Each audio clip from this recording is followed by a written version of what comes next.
Olá, muito boa tarde a todos. Sejam muito bem-vindos ao Fórum Terra Viva sobre o Dia Mundial da Alimentação, comemorado ontem, dia 16 de outubro.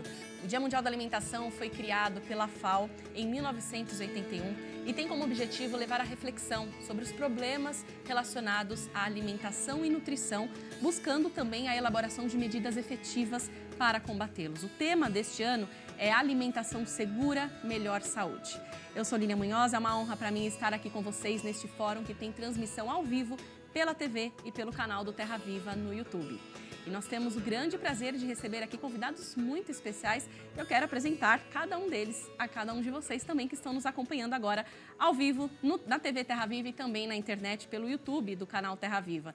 Recebemos aqui o Gustavo Chianca, que é representante adjunto da FAO. Muito bem-vindo, Gustavo. Boa tarde para você. Boa tarde, Lília. Boa tarde, professor Roberto, Caio, Alexandre. É um prazer estar aqui, agradeço muito o convite do canal Terra Viva para esse importante debate, esse importante evento. Estamos no Dia Mundial da Alimentação, ou seja, na semana, foi ontem, dia 16 de outubro, e vivendo num momento tão importante e no mundo em transformação que nós estamos vivendo tão rápido, esse tema é o atual. É verdade, muito. Ao lado do Gustavo temos o Dr. Alexandre Bennett, que é chefe-geral da Embrapa Pecuária Sudeste. Seja muito bem-vindo, professor. Obrigado, Lilian. Obrigado a todos os participantes aqui desse fórum. Perfeito. Dr. Roberto Rodrigues, coordenador de agronegócios da Fundação Getúlio Vargas. Nosso querido Dr. Roberto Rodrigues, professor, ele que já foi embaixador também da FAO, sempre defendendo os temas propostos pela FAO. Um grande prazer tê-lo aqui, nosso colunista também. Obrigado, Lilian. O prazer é meu participar de um programa como esse. Quero comentar o Terra Viva para fazer essa importante relação com a questão da alimentação no mundo, ainda mais com um time desse que estamos aqui todos juntos. Muito obrigado. Prazer, nós que agradecemos. Também Luiz Carlos Corrêa Carvalho, Caio, presidente da BAG, Associação Brasileira do Agronegócio. Caio, seja muito bem-vindo, boa tarde. Boa tarde, um prazer estar com vocês, uma honra. A BAG tem participado desses eventos, essa semana extraordinária de alimentação, tema relevante e prioritário no mundo hoje. Exatamente. E antes de nós iniciarmos o nosso fórum aqui com os nossos convidados presencialmente, nós vamos assistir agora a um vídeo enviado pelo Rafael Zavala, que é representante da FAO no Brasil. E ele faz um apelo para que todos reflitam sobre os desafios atuais e tracem um caminho cada vez mais eficiente e sustentável para a alimentação mundial. Vamos conferir. Olá.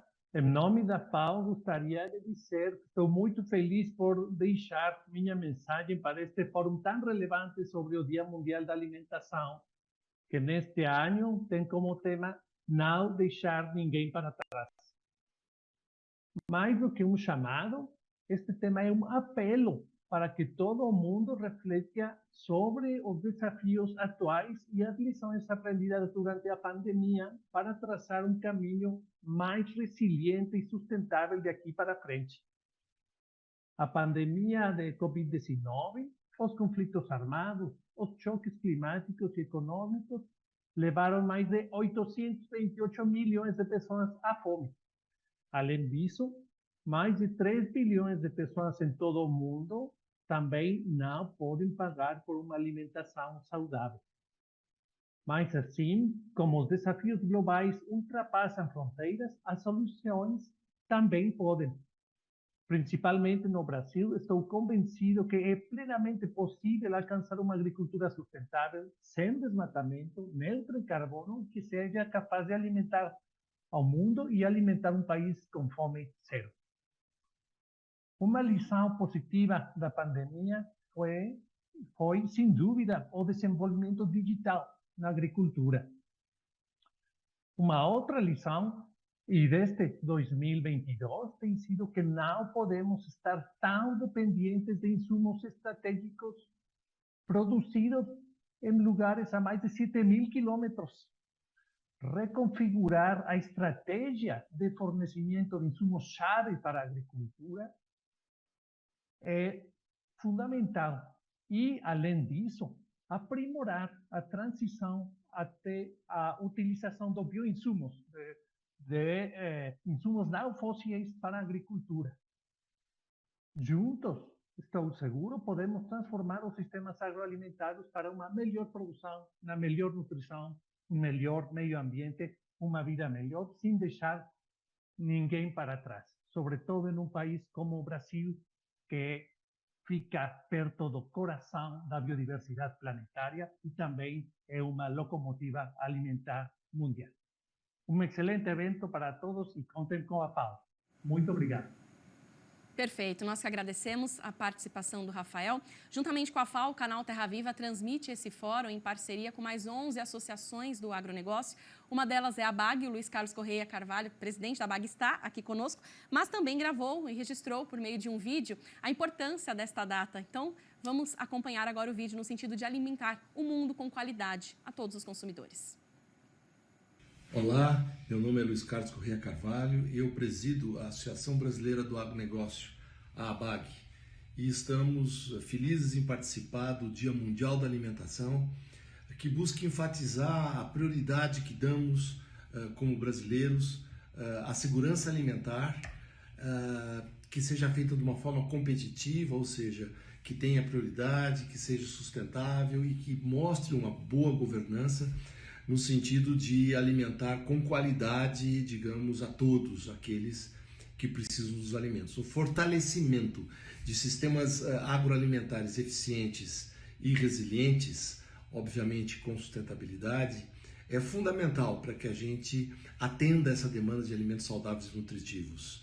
Nosso futuro, sem dúvida alguma, dependerá de iniciativas como a que fazemos hoje. Um abraço a todos.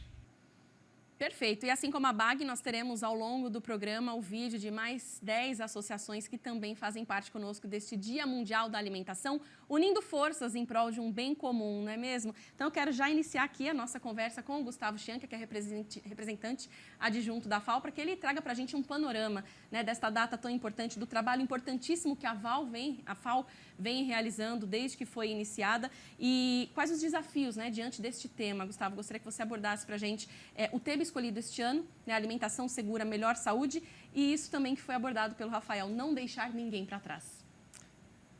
Sim, nós estamos vivendo, nesse momento, o que a FAO chama, e o próprio nosso representante Rafael, em algumas apresentações, chama de tempestade perfeita. Nós estamos vivendo um momento de profunda crise. O que significa isso? Nós estamos vivendo um momento de crise econômica, crise climática, crise da Covid, que trouxe um grande problema logístico no mundo, que afeta de forma brutal a agricultura e a forma que nós temos feito a agricultura hoje. Como segundo tema, é a fome que vem aumentando. Saiu o último relatório da FAO. A FAO é um organismo das Nações Unidas, é uma agência especializada em alimentação e agricultura e todo ano lança o seu relatório com estatísticas oficiais dos países que fazem parte da FAO, e essas estatísticas mostraram de 2019 a 2021 um aumento de 153 milhões de pessoas com mais fome, ou seja, saímos de 600 e alguma coisa para 821 milhões de pessoas com fome em situação grave, aquela que não come, pelo menos declarou nas suas entrevistas que pelo menos um dia do ano não teve o que comer, não por uma questão religiosa, não por um regime ou uma questão física, não é? Mas porque não teve. O que ele vai comer depois é que nós não sabemos, né? Se ele vai se nutrir. Então essa fome se agravou, nós tivemos aí o aumento de preços dos alimentos de forma importante, não é? Uma dificuldade hoje maior com os conflitos de encontrarmos aí insumos e fertilizantes para a agricultura, aumentou esses preços, não é? Então precisamos aí prestar atenção nessa questão. E a agricultura, como nós podemos dizer, a agricultura é uma das partes da resolução do problema.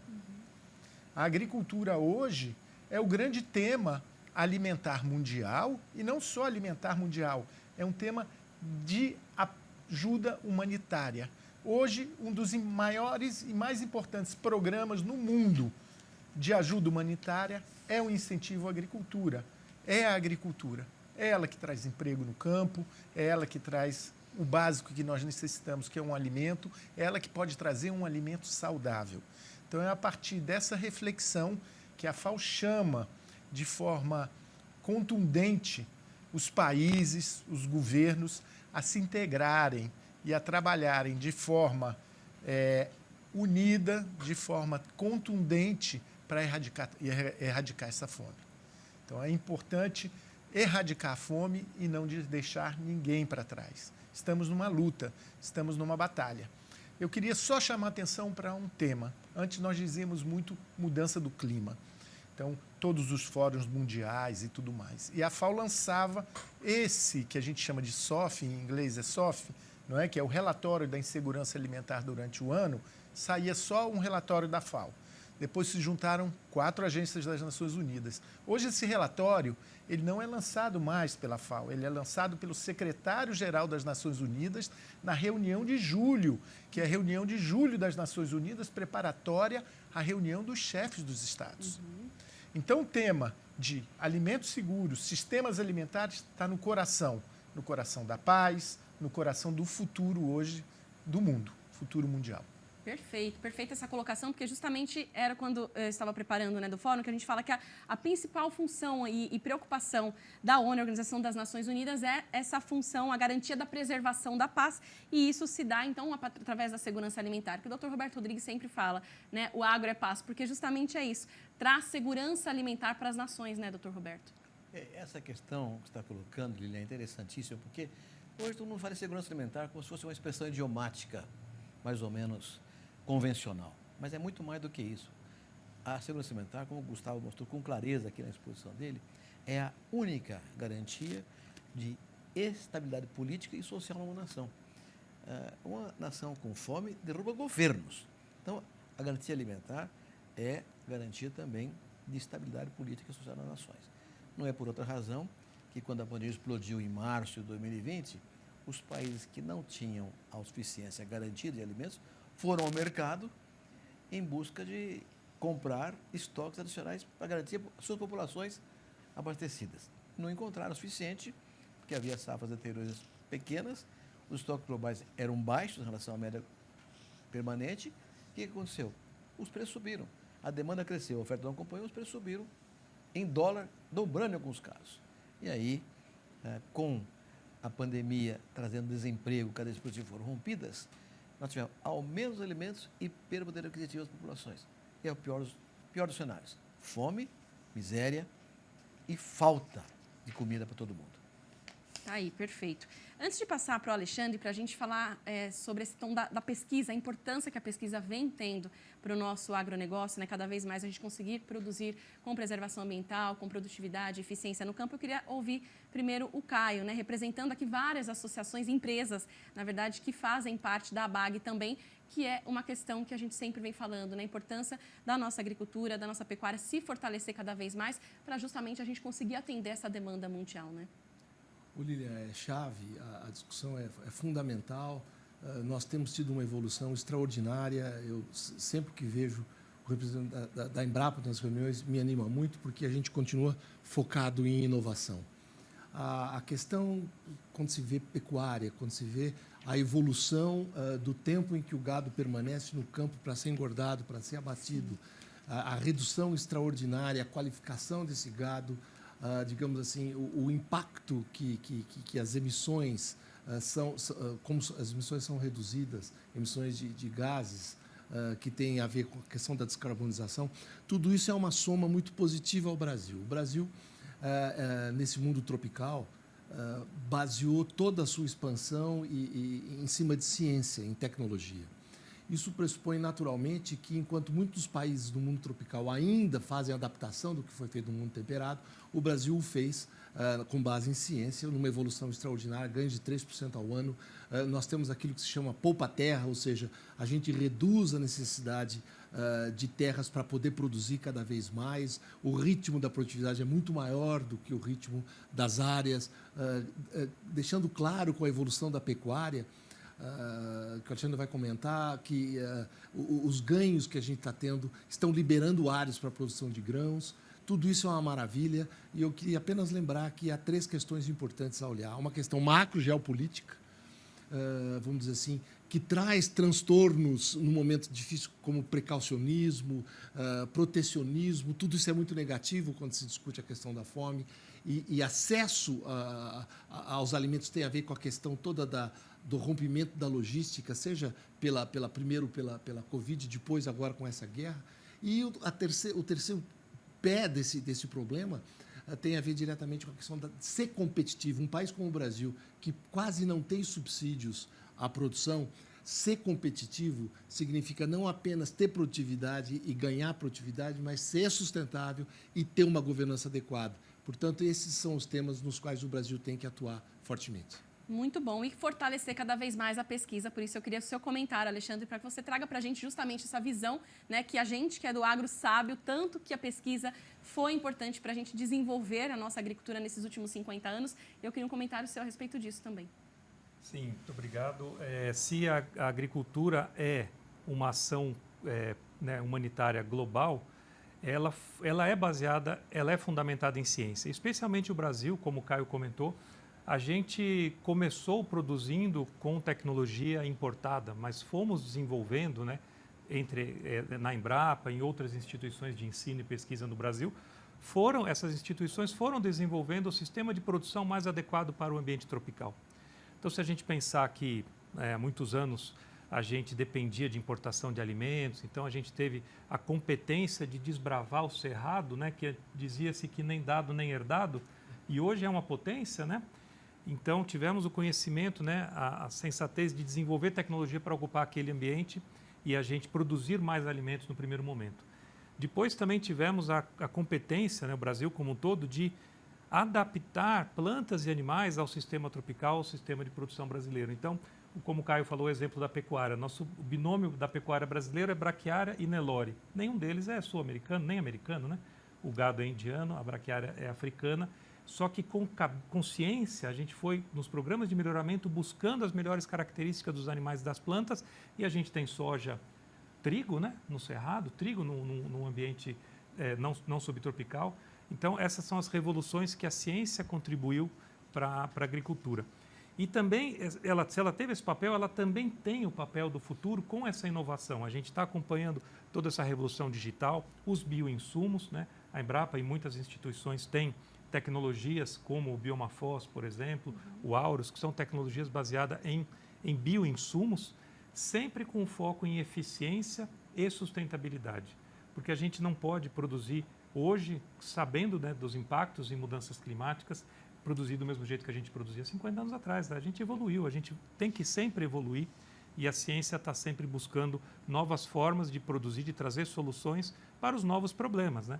Foi comentado mudança climática, incerteza, conflitos e situações de catástrofe quase que recorrentes, né? Não existe mais um ano normal. A gente tem sempre anos atípicos. Então, a gente tem que estar preparado, a gente tem que inovar para termos resiliência e adaptação a esses aspectos todos para que a gente mantenha produção, produtividade, eficiência e dessa forma garantindo, né, esse impacto, esse efeito todo de segurança alimentar para o país. Com certeza. A gente vai acompanhar agora mais um vídeo, dessa vez do Guilherme Figueiredo, que é presidente da AMP, Associação Nacional dos Produtores e Importadores de Inoculantes. Vamos acompanhar. Um prazer falar com todos vocês. Meu nome é Guilherme Figueiredo, sou presidente da AMP. Que vocês tenham um excelente fórum, né? Um fórum importantíssimo em homenagem ao Dia Mundial da Alimentação. Tema de muita importância e é o propósito da maioria das pessoas que estão presentes, né? E é um dos propósitos da AMP de promover uma agricultura mais sustentável, que a gente alcance altos potenciais produtivos de todos os cultivos, com os micro-organismos, com a fixação biológica do nitrogênio, que foi o nosso carro-chefe, né, durante muitos anos. E hoje a gente vem buscando desenvolver ainda mais tecnologias, tanto no fornecimento de nutrientes de uma maneira mais sustentável, quanto na bioestimulação de plantas, né? As empresas associadas às AMPs estão com esse objetivo e com certeza vão contribuir muito para a alimentação mundial e para que ela deixe de ser um fator tão crítico e passe a ser uma solução para a sociedade. Então, desejo um ótimo evento e sucesso a todos. Tá aí, perfeito. A gente vai ouvir também agora o Clorialdo Roberto Levredo, que ele é presidente do Conselho Deliberativo da Absolo. E fala também nessa mesma linha, né, a importância das indústrias de insumos e oferecer tecnologia cada vez mais para que o setor produza safras cada vez mais sustentáveis. E fala também sobre os novos recordes de produtividade. Acompanhe. A FAO comemora mais um Dia Mundial da Alimentação. Nós sabemos da importância que o agro brasileiro tem para com a segurança alimentar mundial e da importância das nossas indústrias de insumos em fornecer produtos com tecnologias para o agricultor produzir alimentos mais saudáveis de forma sustentável. Hoje, contamos, segundo o IBGE, com 72,3 milhões de hectares para a área de produção de alimentos e que, graças a essas tecnologias, novos recordes de produtividade são batidos todos os anos nas mesmas áreas de produção.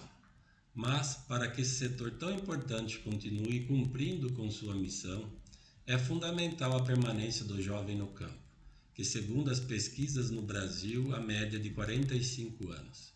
Esta renovação favorece nas inovações, abrindo caminhos para a agricultura mais digital, melhorando as ferramentas de gestão da produção e rastreabilidade, auxiliando na redução das perdas de alimentos dentro e fora da porteira.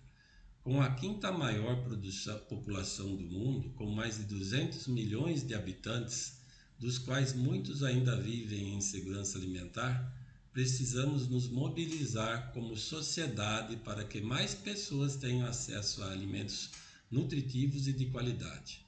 O Dia Mundial da Alimentação nos traz reflexões sobre como estamos enfrentando os desafios sociais para mudar essa realidade de fome, que compromete a saúde, a qualidade de vida e o bem-estar de tantas pessoas. Tenho certeza que com avanços tecnológicos vamos dar oportunidades para transformar a realidade do nosso país e, consequentemente, no mundo. Tá aí, obrigada, Clorialdo. E ele traz alguns pontos importantes, né? Justamente essa parte da permanência do jovem no campo. Eu queria passar para o Dr. Roberto fazer um comentário a respeito disso, Dr. Roberto, que ele fala, né, que para o setor continuar crescendo é fundamental a gente pensar nas futuras gerações, né, que favorece as inovações, abrindo um caminho cada vez maior para a gestão, tecnologia. A gente já tem visto isso no Brasil, né? Muitos jovens que querem ficar no campo porque vê as oportunidades, trazendo aí uma nova geração muito também conectada e inovadora. E como que o senhor vê o futuro daqui para frente? Bom, Lilian, eu vou responder essa pergunta para você, porque ela é muito relevante, como foi colocado agora pelo presidente. Mas eu queria antes tocar nas questões que já foram colocadas pelos três companheiros nossos aqui, sobretudo o Alexandre. O que nos trouxe até hoje com esse sucesso todo foram três fatores principais. Tecnologia, de longe, o mais importante. Segundo, empreendedorismo do produtor rural brasileiro. Não dá até tecnologia, talvez que aplicar essa tecnologia. E terceiro, políticas públicas, algumas colocadas ao longo do tempo. E aqui é importante ligar com a tua questão da juventude. O que aconteceu com o Brasil? O Brasil, até os anos 70, como o Gustavo falou muito bem, importava 30% da nossa comida. Era o fim do mundo, para desse tamanho, importar comida há 50 anos atrás. Aí o governo decidiu tocar para frente, criamos o Polo Centro, Poder Certo, e o que aconteceu? Os gaúchos puxaram o trem do progresso do Brasil. É uma coisa impressionante. Largaram o Rio Grande do Sul, largaram tudo para trás, foram para o Centro-Oeste, uma coragem empreendedora, atenderam ao apelo da nação, colocado pelo governo. Eles trouxeram o Catarina, o Paranaense, o Paulista, o Mineiro, o Nordestino, o Capixaba, e o Centro-Oeste floresceu com essa tecnologia e empreendedorismo e políticas públicas. Então, esses três fatores foram fundamentais. E esse caso do empreendedorismo se deveu, em grande parte, à juventude dos produtores rurais do sul do país, depois do resto do país, Nordeste, Sudeste, etc. Porque eles largaram um horizonte que não tinha muita perspectiva, tinha pouca terra para muita gente, era para o Centro-Oeste com a sua juventude, com a sua coragem e sua determinação.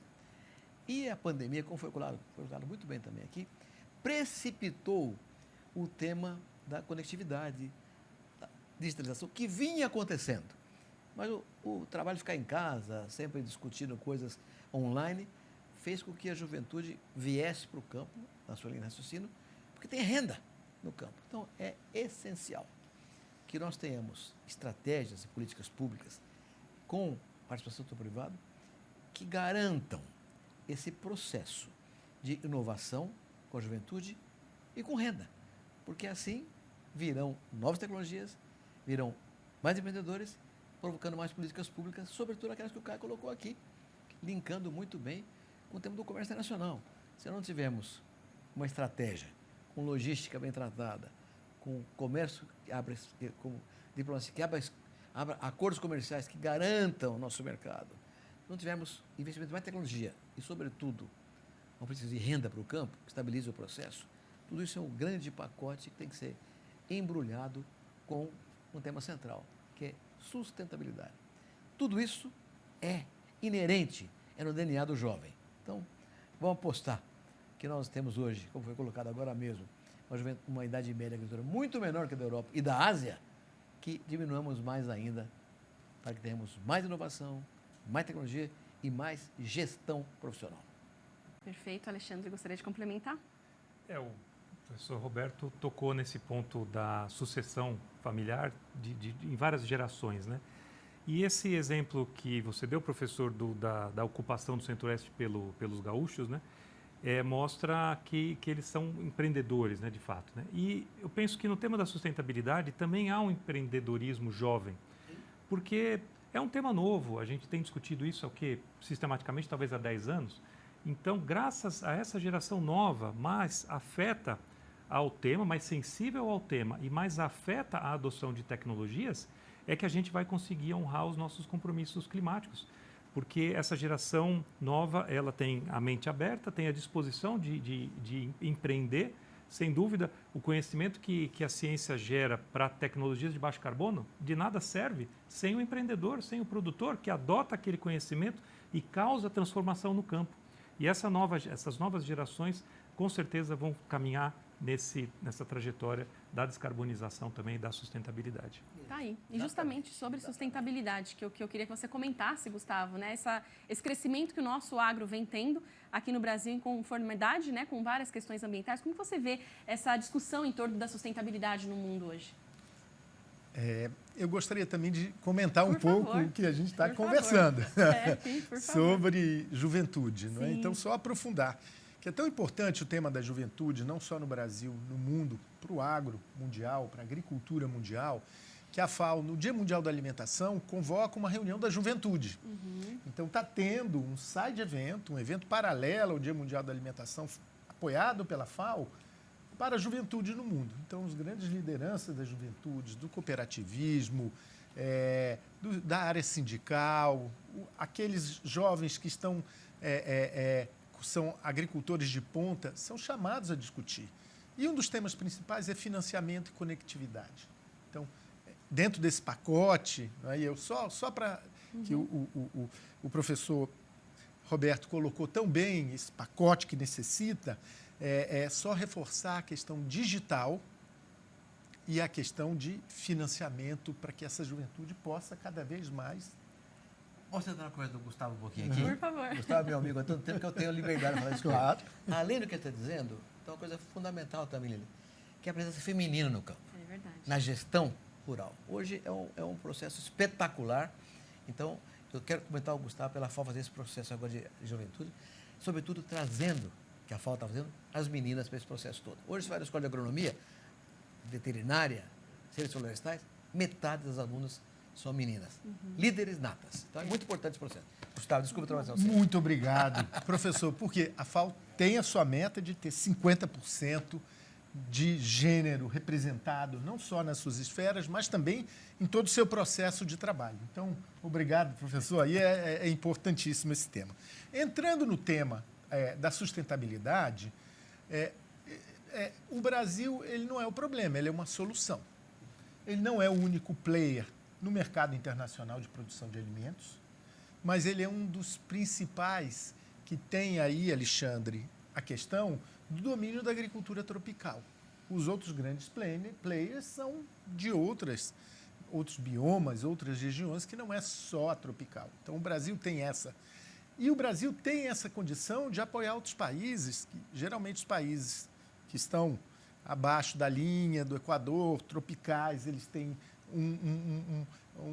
estão num certo sentido tecnológico da agricultura atrasado, e o Brasil pode sim ter um papel fundamental para ajudar essa agricultura sustentável tropical do mundo.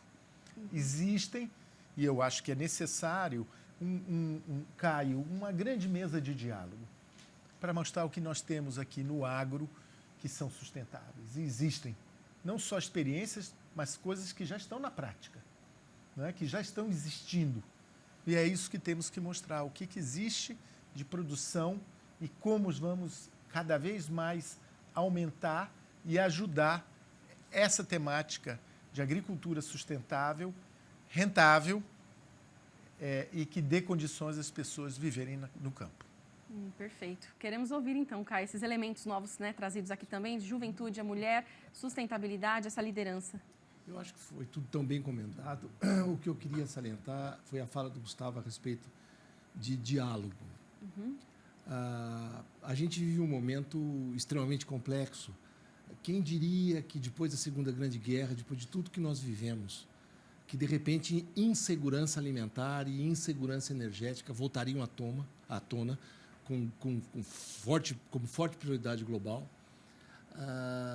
numa expectativa que, correndo de uma forma negativa, olha para o futuro talvez com 216 a 220 milhões de pessoas migrando para outros lugares, com problemas graves eventuais de fome, né, ou de má nutrição. Então, esse tema do diálogo, eu acho que a gente está vivendo, talvez no processo de mudança, algo extraordinário. Quer dizer, o empreendedorismo, as mulheres assumindo uma função fundamental no gerenciamento de fazendas, de entidades de classe e por aí vai. Tudo isso é positivo, extremamente positivo, e o Brasil caminha muito bem com isso.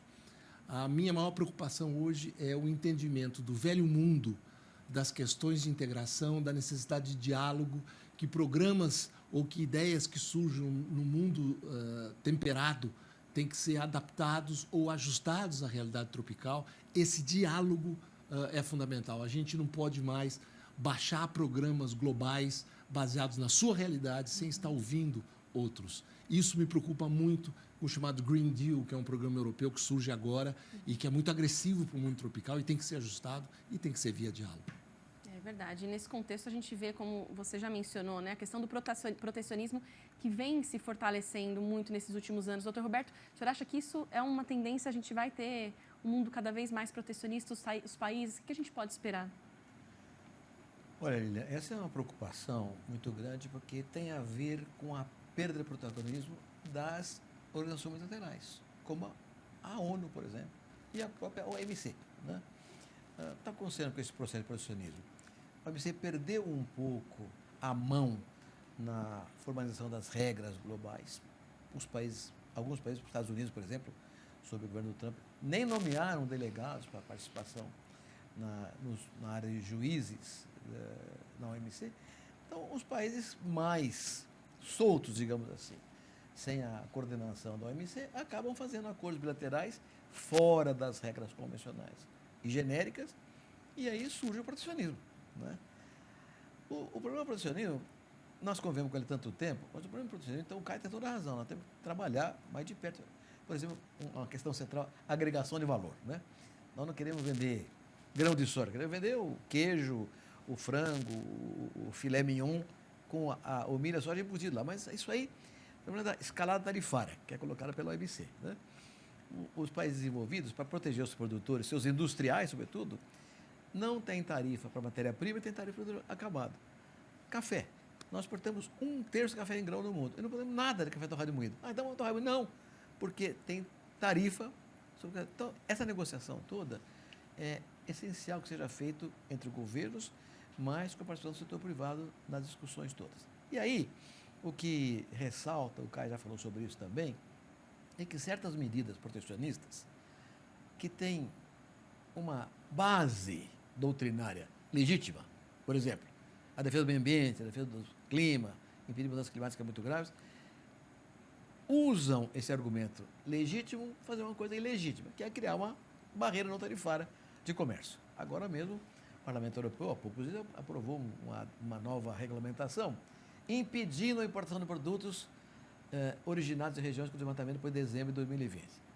Quem é que vai aprovar isso aí? Aumentar o custo de produção. É um processo vai só aumentar custo de produção, é um protecionismo evidente, porque vai tirar a competição de quem é eficiente por causa de aumento de custo e não vai melhorar nada a questão ambiental. Essa regulamentação da União Europeia não vai diminuir o desmatamento, nem legal nem ilegal no mundo. Então, é um argumento, digamos, cínico, né?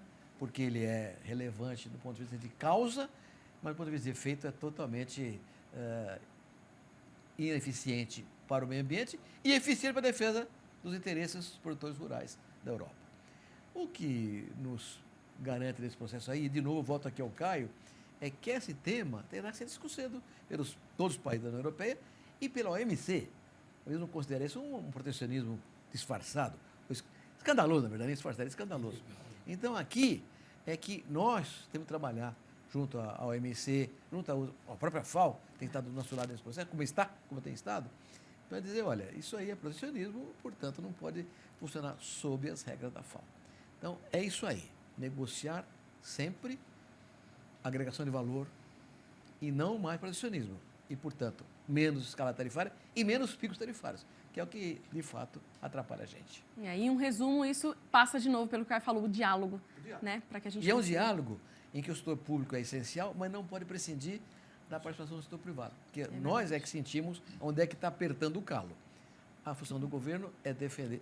O próprio Parlamento Europeu, quando fez esse processo, ele é ilegítimo? Não é, ele está defendendo o interesse do europeu. Não, a função do Parlamento Europeu. Nosso problema é o nosso Parlamento defender o nosso interesse numa negociação em que o setor privado pode dar os argumentos principais. É verdade, Caio. O que eu acho bacana da análise do Roberto, e é chave esse comentário, é fundamental, que é um amadurecimento. Aqui no Brasil a gente percebe isso.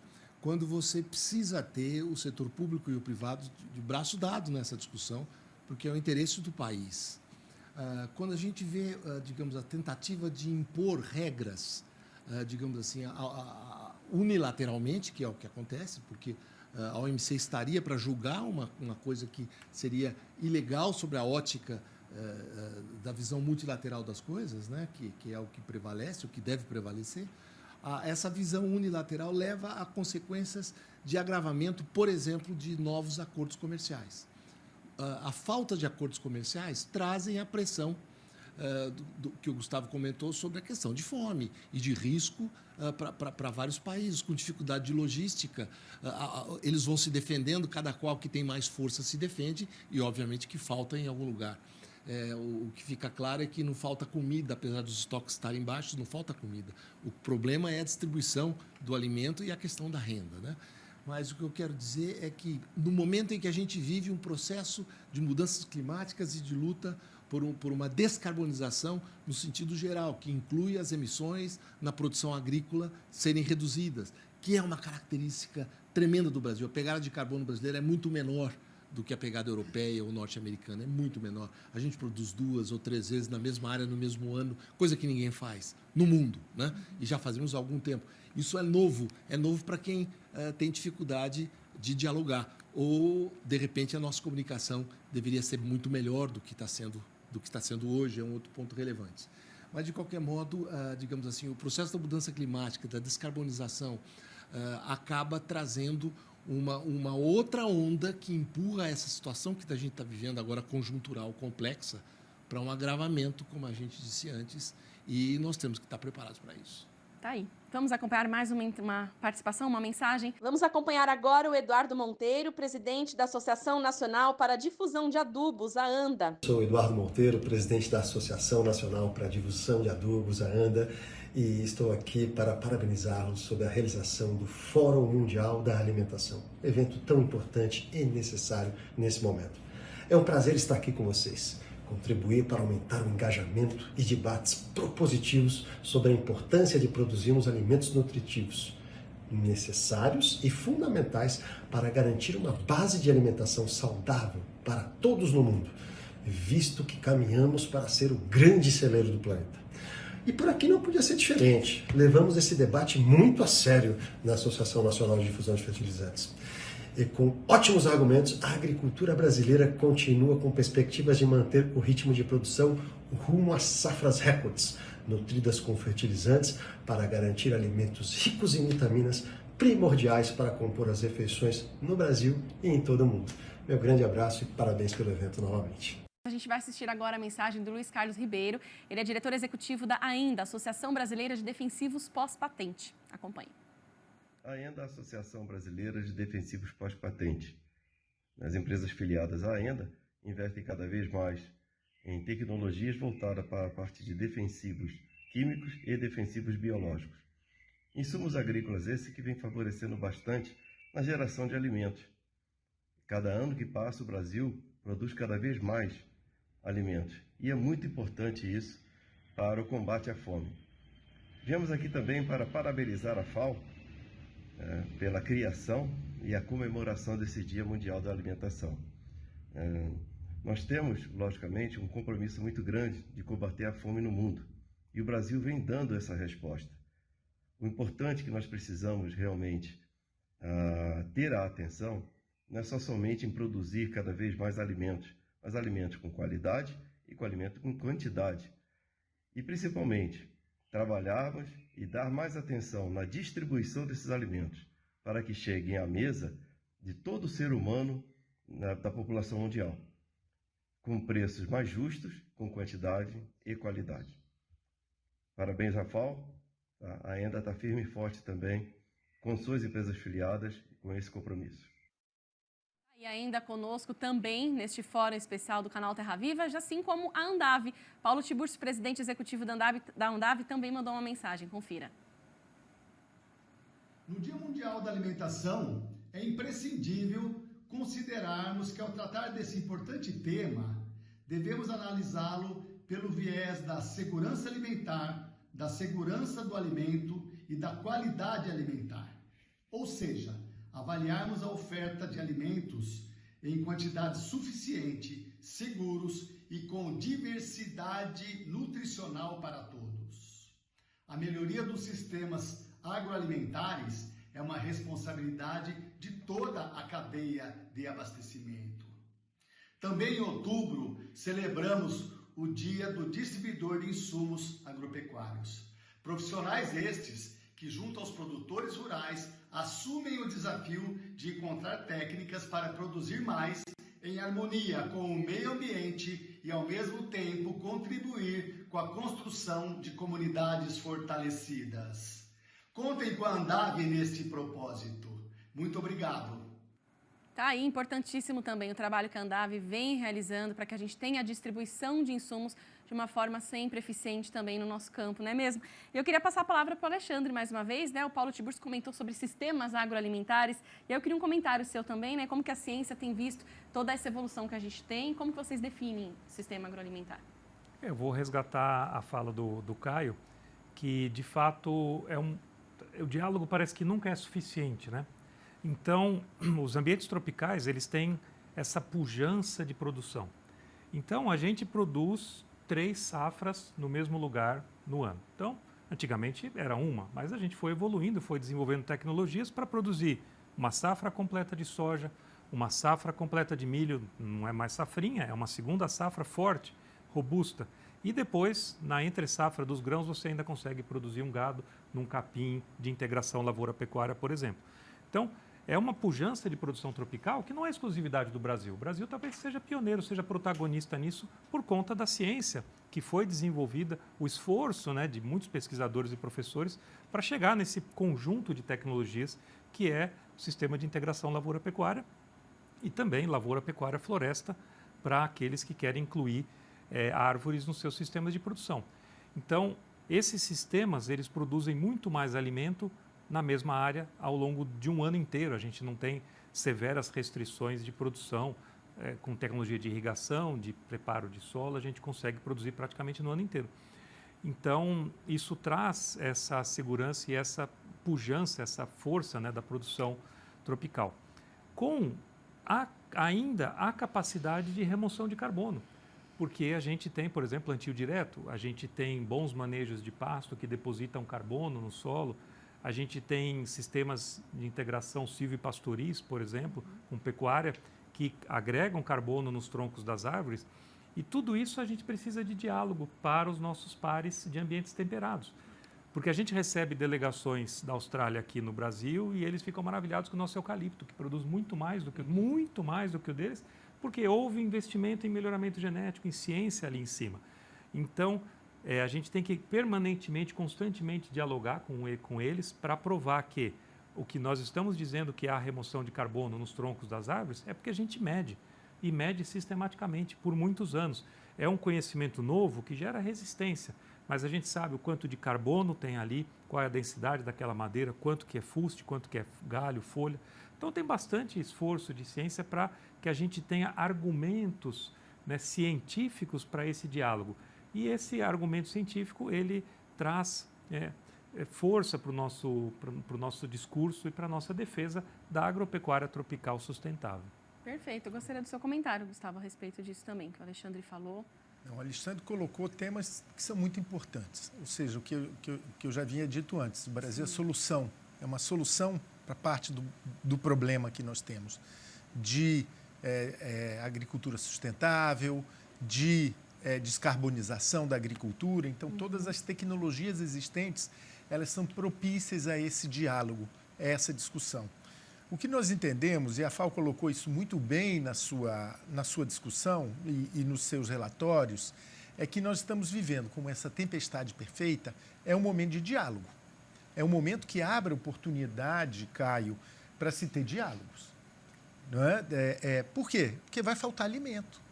Vai ter um impacto nos países hoje, que são países desenvolvidos, que têm uma vida estável, que compram alimentos. Nós estamos acompanhando isso pela imprensa, nós estamos acompanhando no dia a dia. Então, nós estamos num período de movimento e que é um período que pode abrir, sim, esse diálogo e essa discussão. E a FAO está disposta a apoiar, e estamos aqui para isso, não é? O setor privado, o setor público, que tem que tentar andar junto, mas principalmente escutar o setor privado junto com o setor público para que a gente possa iniciar um diálogo sério e capaz de resolver os grandes problemas da alimentação do mundo. Muito bacana. O Rafael Zavala falou no vídeo dele, né, que da mesma forma que a fome ultrapassa fronteiras, as soluções também tendem a ultrapassar, né? E a gente vê o Brasil nesse sentido. A gente tem hoje tanta tecnologia, as agritechs crescendo cada vez mais, proporcionando, como vocês disseram, a solução. O Brasil como solução através do diálogo, mas através, de fato, também das tecnologias, né, doutor Roberto? Gostaria do seu comentário. Olha, Lilian, essa questão do diálogo, a gente tem que ter uma clareza no processo. Tem que ir ao diálogo com argumento. Isso. Não é você fazer um diálogo se não tiver argumento para contrapor ao opositor do outro lado, né?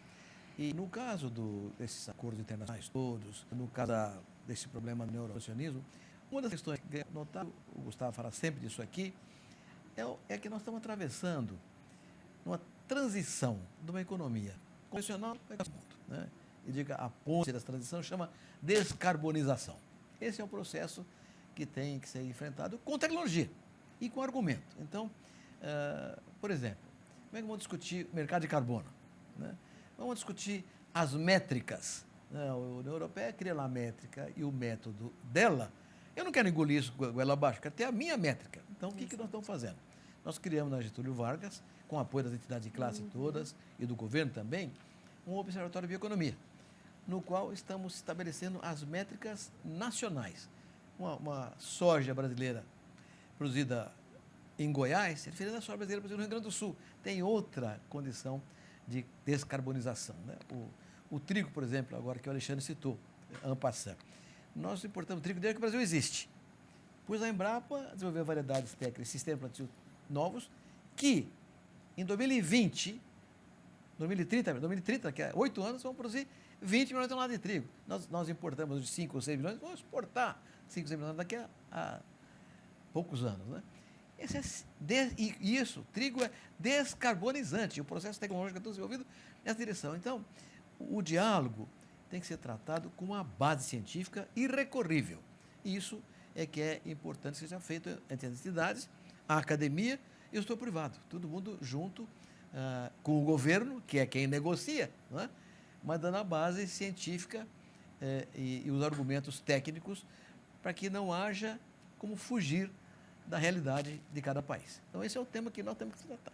Estamos lá com o Observatório da Economia, hoje trabalhando muito bem na Getúlio Vargas e criando as métricas brasileiras que serão argumentos para o privado e para o governo negociar internacionalmente. É isso, iniciativas que fazem toda a diferença, né? No campo privado e no campo da ciência, a gente tem esse grande case do trigo, que de fato a gente passando de um grande importador nesses últimos anos, né? Como o senhor disse, desde que eu estou no agro há 14 anos, a gente já falava do tanto que a gente depende da importação de trigo e ver hoje a gente tendo uma safra recorde, né? Em um ano tão desafiador como esse, realmente é motivo de muito orgulho da nossa pesquisa também, dos nossos produtores, né? Caio, eu queria um comentário seu também.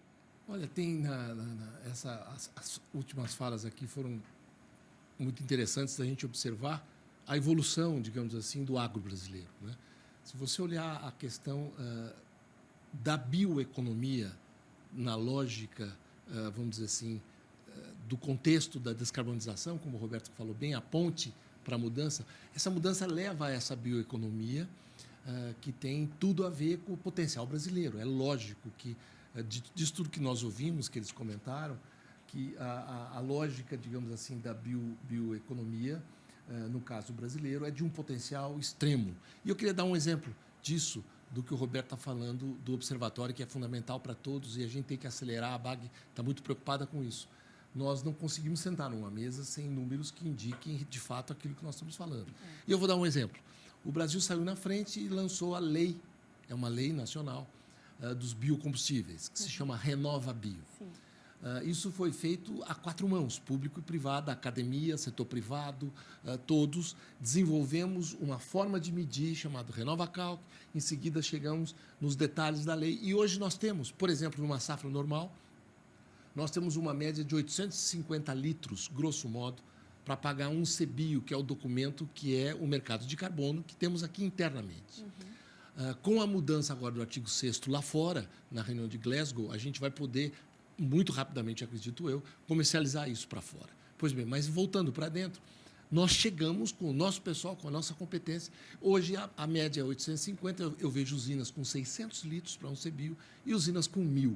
Ou seja, é um processo que estimula, de uma forma fantástica, via mercado, competitividade, a busca por inovação, investimento em inovação. Com tecnologia, né, cara? Tecnologia, esse é o caminho e esse é o grande estímulo. Nós não podemos interromper a roda nesse sentido. Então, a gente tem que olhar com muito cuidado para a política pública, nós temos que saber mostrar isso para o mundo. O mundo hoje se interessa demais por esse processo. A Índia, por exemplo, está de olho em como é que ela vai fazer para as condições dela, que são parecidas com as nossas, e por aí vai. O Brasil tem muito hoje a ensinar e isso nos deixa muito cheios de orgulho. Muito bem. Vamos acompanhar mais uma mensagem dos nossos apoiadores aqui. Nivaldo Zekanski, presidente da Associação Brasileira de Angus, fala sobre carne de qualidade como uma proteína essencial para a população, né? Com sustentabilidade, manejo correto. Vamos acompanhar o que ele diz. Olá, meu nome é Nivaldo Zekanski e como presidente da Associação Brasileira de Angus, venho em nome de todos os associados e de toda a nossa diretoria no Dia Internacional da Alimentação, renovar o nosso compromisso de seguirmos produzindo alimentos de qualidade. Carne de qualidade, proteína essencial para a boa saúde humana. Reafirmo ainda que nossa produção é pautada no bem-estar animal, na responsabilidade social e nas boas práticas de manejo ambiental, zelando assim pelo nosso planeta, garantindo o futuro de nossas próximas gerações. Viva a saúde humana! Viva o Dia Internacional da Alimentação!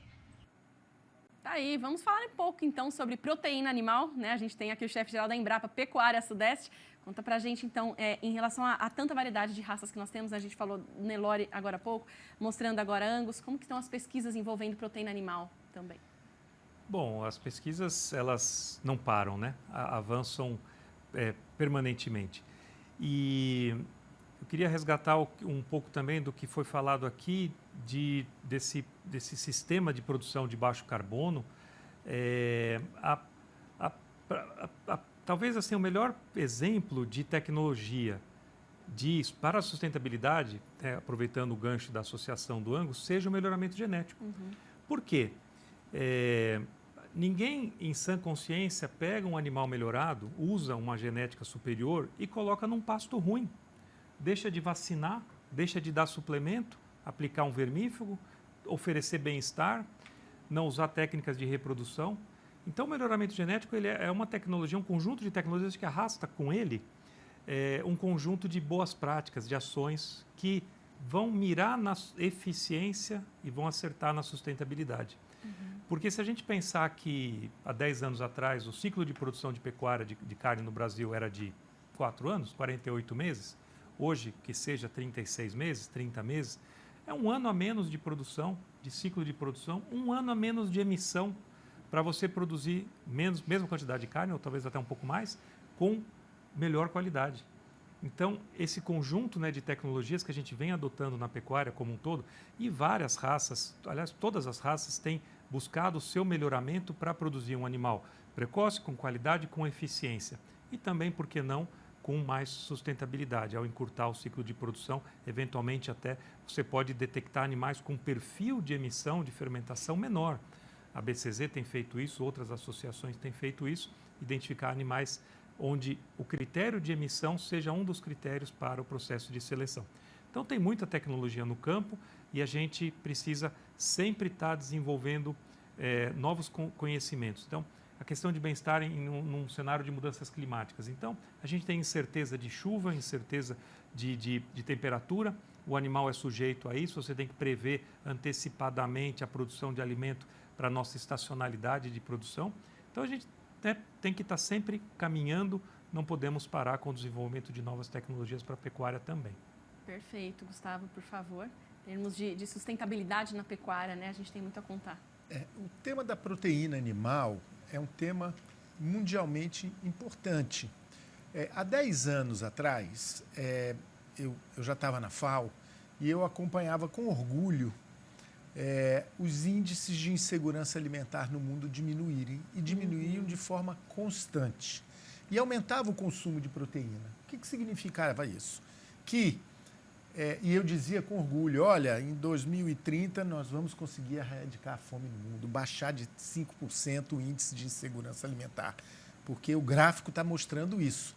Então, descobrimos a chave de como erradicar a fome no mundo, que era incentivo à agricultura familiar, incentivo à produção de outros países que poderiam suprir esses países que precisavam de alimentos que eles não conseguiriam produzir, que era o caso do Brasil, de nossos países, um aumento constante na economia mundial. Tudo isso fez com que veio uma bonança de 10 anos em que a insegurança alimentar caía, não é?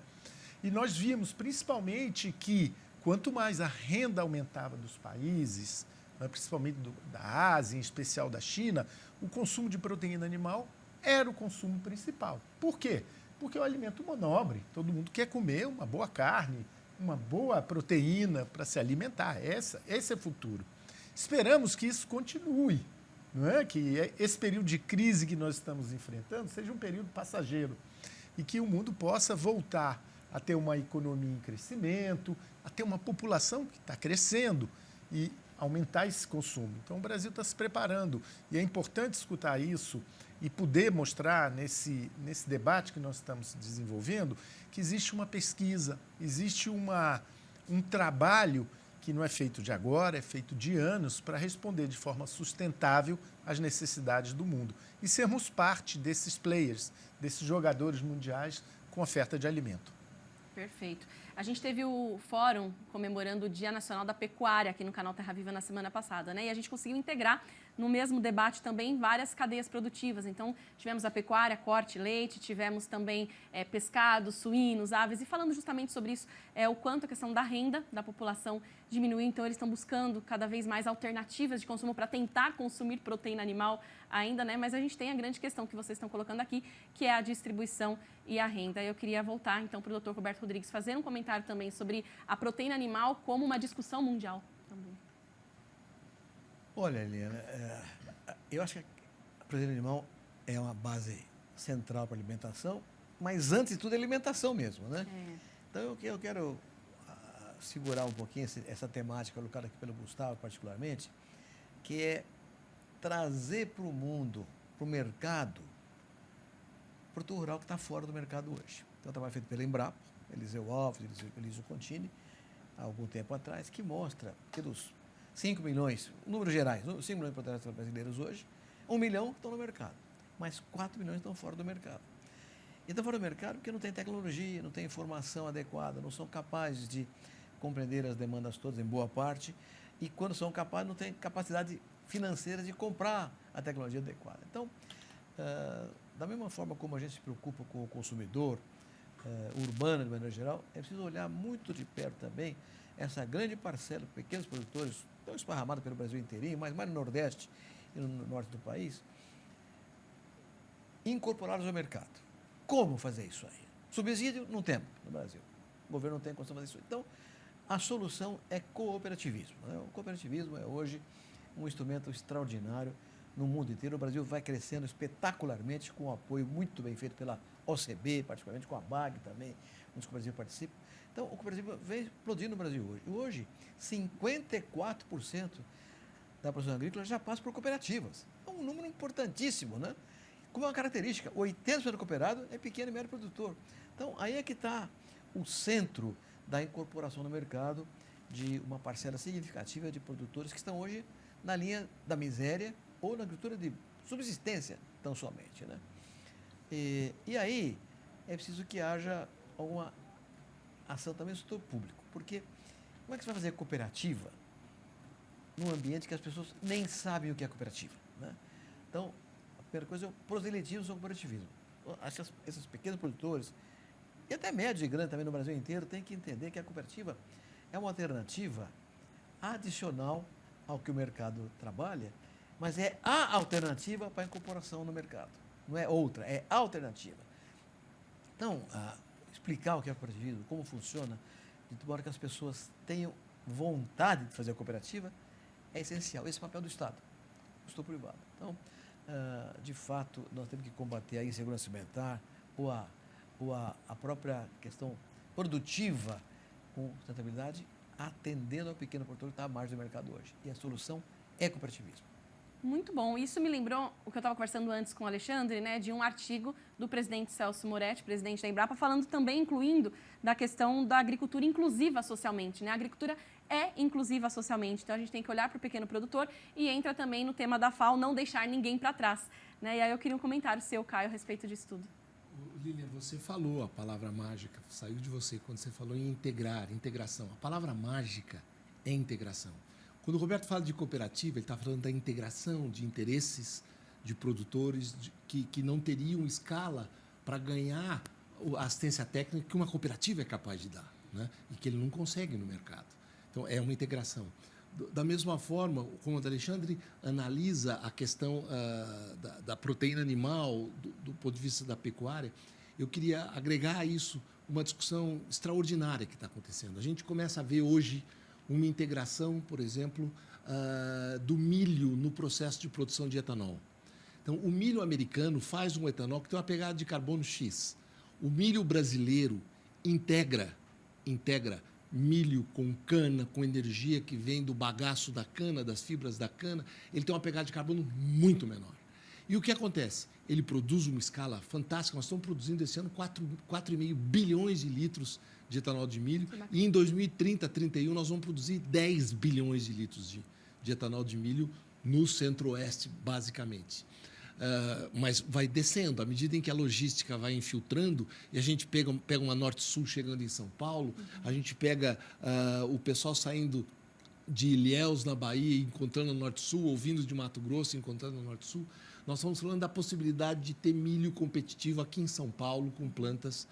Sim, integra com proteína animal também, com DDG. Né? É isso que eu ia comentar. Toda vez que produz 1 litro de etanol, há uma proteína de elevadíssimo valor, melhorando a renda de todos e permitindo que frango, porco, vai para a China com valor agregado, trazendo um fator fundamental para a balança comercial brasileira. Então, a palavra integração é mágica nessa discussão, você tem razão, é mesmo.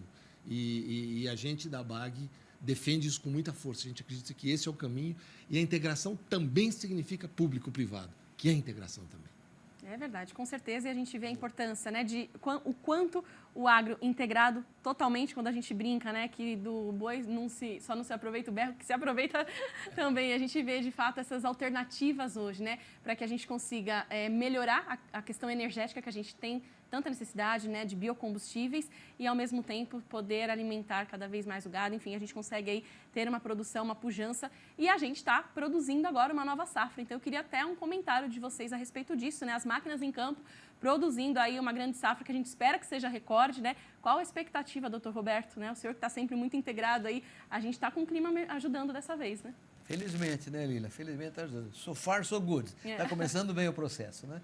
De fato, a própria Conab anuncia uma possível safra de 308 milhões de toneladas de grãos no ano que vem. Ou seja, vamos de novo passar a barreira dos 300 milhões, né? E muito rapidamente, né? Em relação aos 200 milhões. Mas a expectativa é que isso aconteça com uma importante revelação, né? Quando o plano de safra está para ser desenhado, primeiro semestre desse ano ainda, havia essa preocupação muito grande com insumos. A pandemia e mais a guerra, trouxeram mas vai faltar adubo, vai faltar defensivo, como é que vai fazer? E aqui, o ministro Tereza Cristina, o ministro Marcos Bonner, o governo brasileiro, o próprio presidente da República, correram atrás do prejuízo, né? Foram buscar fertilizantes, defensivos, e o fato concreto é que não faltou para ninguém. Ou seja, integração público-privado.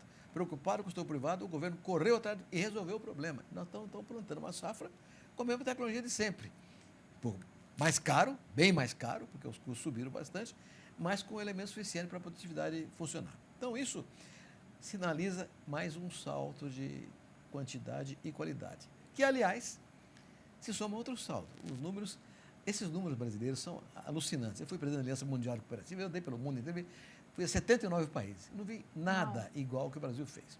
Mas olha os números. No ano 2000, o agro brasileiro exportou 20 bilhões de dólares. Número redondo, 20 bilhões de dólares. No ano passado, 120. 6 vezes mais em 21 anos. Que país fez isso? Nessa rapidez, né? Muito bem. E esse ano? 140. Quer dizer, que país aumenta 20 bilhões de dólares de um ano para o outro das exportações do agronegócio? Agora, tem uma safra maior ano que vem. Isso pode ser ainda mais importante para o país. Não é para o produtor rural, é para o povo brasileiro todo. Porque o aumento de exportação gera receita, gera renda, gera emprego, gera bem-estar social para o país como um todo. Então, quando a gente fala que o Brasil pode ser o campeão mundial da segurança alimentar, não é o produtor rural, não. É o povo brasileiro que vai ganhar esse processo, essa medalha de campeão com a competência do produtor rural. Quem ganha é o Brasil. Quem faz o jogo é o produtor rural. Muito bem. Alexandre quer comentar. É um pequeno comentário, professor Roberto, que esses ganhos de produção, né, essa pujança toda, ela as nossas emissões nacionais da agricultura não acompanham linearmente esse aumento de produção. Então, entre o último resultado do quarto Inventário Nacional de Emissões, que foi publicado em dezembro de 2020, lá indica que do ano entre 2010 e 2016, as emissões da agricultura aumentaram 6%. E o quanto foi o nosso aumento em produção? Então, a gente consegue, com eficiência, buscar uma métrica que seja emissões por tonelada de grão, por exemplo. De um lado tem a emissão, mas você tem do outro lado da moeda a produção. Então, a gente precisa conciliar esses dois números num indicador, numa métrica que reflita aquele benefício tecnológico para a sustentabilidade. Perfeito. Vamos acompanhar mais uma mensagem agora do Juliano Sabella Cedo. Ele é presidente da Asbram e fala para a gente sobre a importância da nutrição equilibrada, adequada para toda a população, com alimentos sustentáveis, socialmente, ambientalmente e economicamente. Confira. O Dia Mundial da Alimentação já é comemorado há mais de 40 anos pela ONU. E ele surgiu com o intuito de mostrar a importância de uma nutrição equilibrada e balanceada para toda a população mundial, né? E uma nutrição adequada, ela tem que ser feita com alimentos que sejam sustentáveis. Sustentáveis nos seus 3 pilares. No social, onde a sua produção, a sua atividade contribua positivamente para toda a sociedade. No econômico, fazendo com que a atividade seja sustentável, prospere e continue sendo executada. E no ambiental, que deve ser produzido esse alimento respeitando o meio ambiente. Nesse ponto, o Brasil está numa posição privilegiada, porque o nosso agronegócio ele é muito desenvolvido, nós temos muita tecnologia, somos extremamente eficientes e produtivos, e por isso que nós ocupamos, né, o primeiro lugar na produção e na exportação de diversos grãos e proteínas animais, devido ao investimento do nosso produtor em tecnologia e em produzir cada vez mais e melhor. Tá aí, obrigada, Juliano Dasbran, também conosco aqui nesse Dia Mundial da Alimentação. E eu queria, nesse ponto aqui, falar sobre um assunto importantíssimo que a gente sempre discute, que é a questão da educação, a conscientização, para que a gente consiga reduzir o desperdício. Por isso, eu me dirijo a você, Gustavo. Como a gente pode reduzir, né, o desperdício? Passa por esse caminho da integração que a gente falou, mas também da educação, da conscientização?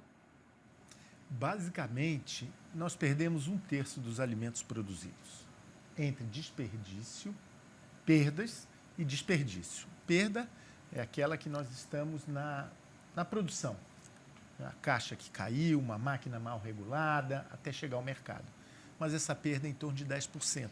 O grande problema são os desperdícios de alimentos, que causam, basicamente, nós temos aí, como foi colocado pelo colega que apresentou o vídeo, em 3 patamares. Nós temos um patamar social. Esse patamar social, o mundo tem fome, nós estamos desperdiçando alimentos, jogando fora. Então, é humano. Né? Um patamar econômico, porque são milhões e milhões, bilhões de dólares desperdiçados. E um patamar ambiental. São gigatoneladas de CO2, metano, na atmosfera pelos desperdícios. Água, que se utilizou para a agricultura, para produzir esse alimento, foi desperdiçado. Não podemos ser ingênuos de dizer, não, vamos transformar o desperdício zero. Mas podemos fazer muito para poder diminuir esse tema de perdas e desperdício de alimentos. Então, nós ainda precisamos, Alexandre, entrar na pesquisa de forma forte, importante, para o Brasil também ser campeão e poder levar tecnologia ao mundo em relação a perdas e desperdício. Mas uma parte também passa pela conscientização, pela educação, pelo conhecimento, pela vontade das pessoas quererem um mundo melhor e quererem estar mais conscientes em relação ao sistema alimentar, agroalimentar. Aquilo que a gente come, como nós queremos comer e de que forma nós queremos pensar o nosso futuro. É verdade. Como que você vê isso, Caio, né? A importância das empresas, mas do setor privado também, público-privado, para que a gente consiga, né, ter mais conscientização, passando aí não só pelas futuras gerações, que acho que tem uma consciência em alguns pontos, né? Questão ambiental, as crianças já têm hoje um tom um pouco maior, mas dessa questão de desperdício de alimentos para o que nós já temos, né, de realidade já presente aqui hoje. É muito importante o que você diz, Lívia, porque a gente começa a discutir não agora a questão, digamos assim, da transferência de tecnologia ou da realidade do campo para começar a falar sobre o meio urbano. Boa parte desse desperdício é feita exatamente nesse ambiente urbano, como disse o Gustavo. Quer dizer, se nós olharmos restaurantes, empresas de outros tipos, a gente percebe perdas realmente complexas na medida em que há um processo de planejamento, etc., a ser, de alguma forma, caracterizado nas casas, em cada uma das casas. Então, as crianças serem educadas desde o início. Eu acho que esse é um processo gigante a ser feito, que é parte de um processo de educação, né, de base, vamos dizer assim, que precisa ser feito, que tem que entrar no nosso processo educativo. E aí é uma aliança de público-privada, de novo, digamos assim, num sentido efetivo de educação, que o Brasil precisa passar por isso. Não só o Brasil, mas aqui, pelo potencial que nós temos de estar ofertando um volume enorme, digamos, de frutas, de verduras, né, nos cinturões todos de hortifrutigranjeiros, as perdas são realmente muito fortes. Então, esse é um processo realmente fundamental e que vai precisar, de novo, da visão da integração público-privada. É verdade. E aí eu queria até dar um exemplo aqui, né, que eu me lembrei agora. O Caio mencionou restaurantes. E nós temos aqui no canal Terra Viva o Hudson, que é nosso maquiador, e ele estava falando uma coisa importante um dia que ele estava fazendo a gente. Ele falou assim, eu vou conversar com um restaurante aqui em frente, porque eu não quero a porção inteira do arroz que vem e nem meia porção, eu quero 1/3 da porção, porque eu não aguento comer tudo. E ele falou, com isso a gente vai reduzir o desperdício. Eu falei, olha que bacana, é da gente ter a coragem, muitas vezes, de falar, não quero, não preciso, e podendo aí ter um desperdício menor também, começando por algo tão simples, né, dentro dos restaurantes que a gente come, ou mesmo em casa também, com tanto, às vezes, alimentos que a gente desperdiça e sabendo que tem tantas pessoas precisando também. Então, eu queria um comentário de vocês. O Caio tocou nesse ponto também da ciência, né, Alexandre? Comenta um pouquinho com a gente também a respeito desse tema, por favor. Esse tema, né, sem dúvida, desperdício é uma palavra que a gente deveria abolir, porque até desperdício de tempo não serve para nada, né? Então, desperdício é uma palavra que... E o conceito, né, você evitar o desperdício, deveria ser uma busca constante de todos nós. E, por outro lado, a gente tem o conceito da economia circular, que pode se beneficiar de uma parte de coprodutos ou aparas ou pedaços. Quando você come uma beterraba, pouca gente faz salada com a folha, apesar dela ser comestível também. Então, aquela é uma parte que vem junto com a beterraba, que é o produto principal, mas a folha é um coproduto. Então, na economia circular, você pode, e alguns países, especialmente asiáticos, são mais desenvolvidos nisso do que nós, de reaproveitar esse coproduto para, por exemplo, produção de proteína animal. Né? Você pode dar tanto diretamente quanto fazer um pré-processamento. Então, quando a gente olha os diagramas de economia circular, frequentemente você tem ali um componente de pecuária, não só de bovino, aves, peixes, suínos, aproveitando esses coprodutos, né? O professor Roberto comentou do DDG, da usina do etanol de milho, é um coproduto fantástico para a pecuária. Então, a pecuária, a produção de proteína animal, ela se insere muito bem no conceito de economia circular, onde a gente deve buscar o desperdício, mas deve também buscar o reaproveitamento de coprodutos e de partes não comestíveis, né, para a produção de outro produto comestível. Perfeito. E economia circular me faz lembrar o Impev, que faz um trabalho belíssimo também, né?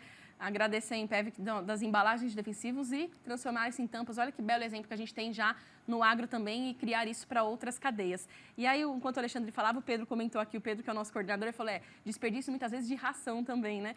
E só dar um alô aqui para o Ariovaldo Zani, do Sim de Rações, que está assistindo a gente, deixou um comentário ali no YouTube também, um abraço para todos que estão assistindo a gente. É muito bom ter aqui, né, a nossa discussão com esses comentários de vocês também, seja pelas redes sociais, assistindo na TV, então a gente quer, de fato, essa participação. Algum de vocês gostaria de comentar mais a respeito desse ponto? Por favor, doutor Roberto. Fazer uma brincadeira aqui, para eu adorei o conceito do Alexandre. Desperdício, tem que desperdiçar o desperdício. É verdade. Vamos acabar com esse negócio. Muito bom terminar, né? Desperdício de tempo, que olha, hoje tanta coisa que a gente tem para fazer em pouco tempo, né? O dia precisava ter 35 horas, 48, já 2 dias em um. Vamos assistir mais um comentário agora do Christian Lobauer, que é presidente da CropLife Brasil. Olá, no dia 16 de outubro de 2022, Dia Mundial da Alimentação, e numa época tão complicada, com guerra na Ucrânia e na Rússia, com desabastecimento de alimentos e no período pós-pandemia, nada mais importante do que pensar no abastecimento de alimentos e na segurança alimentar do mundo todo. Nós, da indústria de defensivos, biodefensivos e sementes, a tecnologia vegetal, somos parte da solução. Quanto mais tecnologia, mais produtividade, mais alimento para mais gente e garantia de segurança alimentar para os brasileiros e para o mundo. Tá aí, mais uma vez, o Christian comentando então com a gente a garantia da segurança alimentar para o mundo, o Brasil nesse tema importantíssimo. Por isso eu quero voltar para você, Gustavo, né, para a gente mais uma vez falar sobre os desafios que a data hoje traz para a gente, né? A gente está trazendo tantos pontos aqui importantes, falando sobre esse cenário do Brasil no mundo, vários pontos já tratados aqui, a questão da logística, a questão das guerras, né, que a gente vivenciou, a guerra da própria Covid, que você comentou no início, a guerra da energia, né, a guerra climática, a guerra da Rússia e Ucrânia. Como que você vê daqui para frente, né? A gente já pode ter aí o tema do Dia Mundial da Alimentação para o ano que vem. Como que vocês abordam isso, né, ao longo do ano? Os relatórios que a FAO apresentou, não é? Ela emite alguns itens, não é? De como a ONU enxerga que devemos trabalhar com essa temática atual da insegurança alimentar. A primeira delas é a conscientização dos governos, ou seja, os governos têm que trabalhar de forma a identificar o seu problema específico em relação à segurança alimentar e criar políticas para isso, colocar recursos, alavancar fundos e tentar desenvolver essas políticas de forma eficaz. Um segundo tema é o tema do financiamento, especificamente para a agricultura. É necessário, principalmente para os países mais vulneráveis, o financiamento da agricultura, o financiamento dos agricultores para que eles possam alavancar o seu trabalho, o seu desenvolvimento. Um segundo tema é que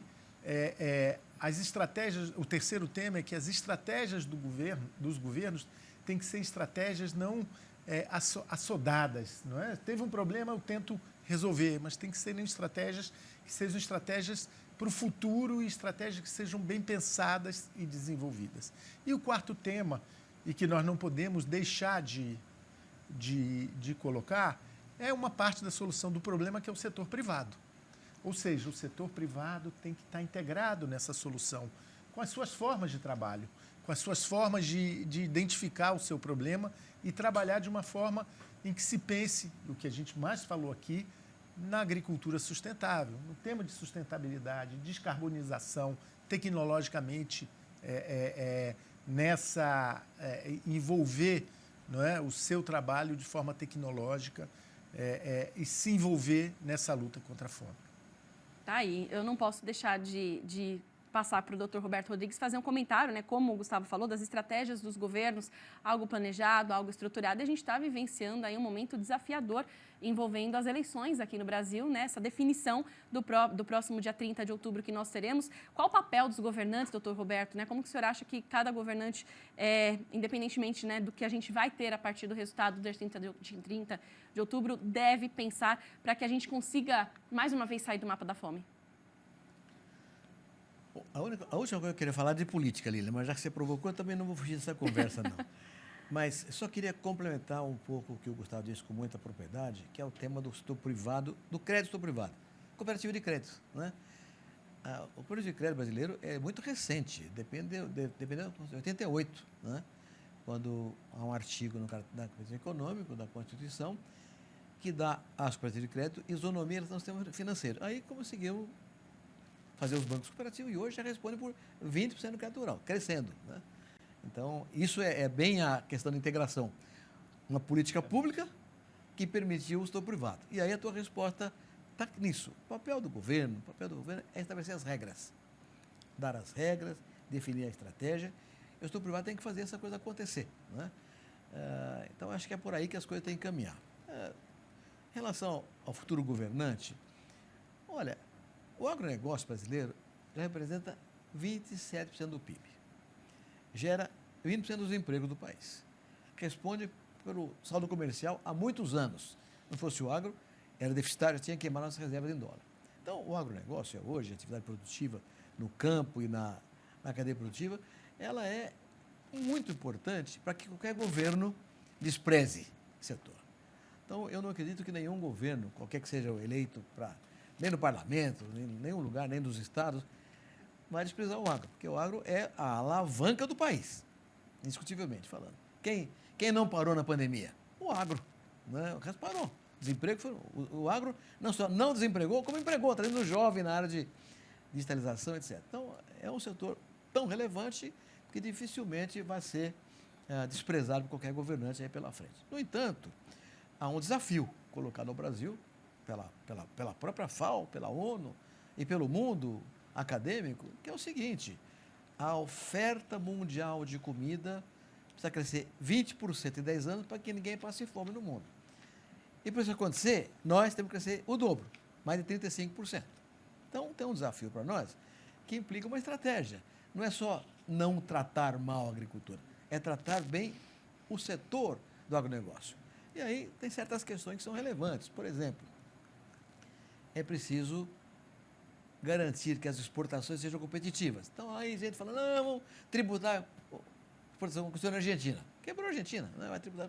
Aliás, um dos nossos comentaristas já falou sobre isso. Tributar a exportação é exportar imposto. É de uma infelicidade brutal. Outra coisa é contingenciar a exportação. Bobagem. O mercado tem que ser livre para que todo mundo seja estimulado a produzir, para que não falte comida em lugar nenhum do mundo.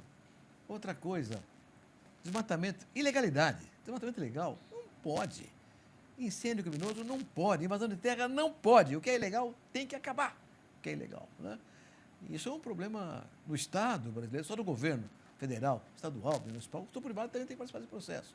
Outra coisa, a propriedade privada tem que ser respeitada a qualquer custo. Então, eu acho que são temas que serão transversais a todo e qualquer governo e precisam ser considerados. Tudo isso dentro de uma estratégia que contemple estrutura e logística, uma estrutura adequada, logística adequada, reduz perda e desperdício. Obviamente, transporte, armazenagem, reduz. Então, são coisas que têm que ser consideradas. Política de renda para o campo, tem que ter política de renda para o campo. O seguro rural é, de longe, a questão mais importante para estabilizar a renda, com duas características. O seguro rural puxa tecnologia. Nenhum segurador vai dar seguro para o produtor rural que não tem tecnologia. Então, vai puxar a tecnologia para cima e vai trazer o crédito privado. Com o seguro rural, o banco privado vai querer trabalhar com o crédito rural. Tem segurança. Então, são temas muito relevantes para que o mundo governamental, e aí não é só executivo, é legislativo, o próprio judiciário, compreenda a importância do agro como alavanca do progresso do país. Então, logística e infraestrutura, política de renda, acordos comerciais que gerem garantia de mercado no longo prazo, tecnologia, cooperativismo, eficiência sanitária, sustentabilidade, fundamentais. Tudo isso porque tem um tema, né, Lilian, que é meio conceitual. O que é que diferencia um país desenvolvido de um país não desenvolvido? É o grau de organização da sociedade. Quanto mais organizada for a sociedade, menos exploração ela vai ter de qualquer tipo político, ideológico, de qualquer natureza. A sociedade organizada tem consciência do processo a fazer. Ora, qual é o braço econômico da organização da sociedade? É cooperativa, assim como o sindicato é braço político. Então, nós temos que organizar a sociedade brasileira, economicamente, politicamente, para participar do debate com consistência, de tal forma que o agro brasileiro não seja de forma nenhuma diminuído, e ao contrário, seja respeitado, requisitado e cumpra o seu papel de alimentar o mundo para sempre. Tá aí, por favor, Caio, comentário seu também. Eu queria complementar o Roberto, que colocou com tanta lucidez esse ponto, mas complementar dizendo o seguinte, eu participei de reuniões na OMC há pouco tempo, e lá eu ouvi uma frase do Parola, do nosso grande embaixador Alexandre Parola. Que vai indo para o OCDE agora. Que está indo para o OCDE, da OMC para o OCDE. Ele me disse o seguinte, o que é novo?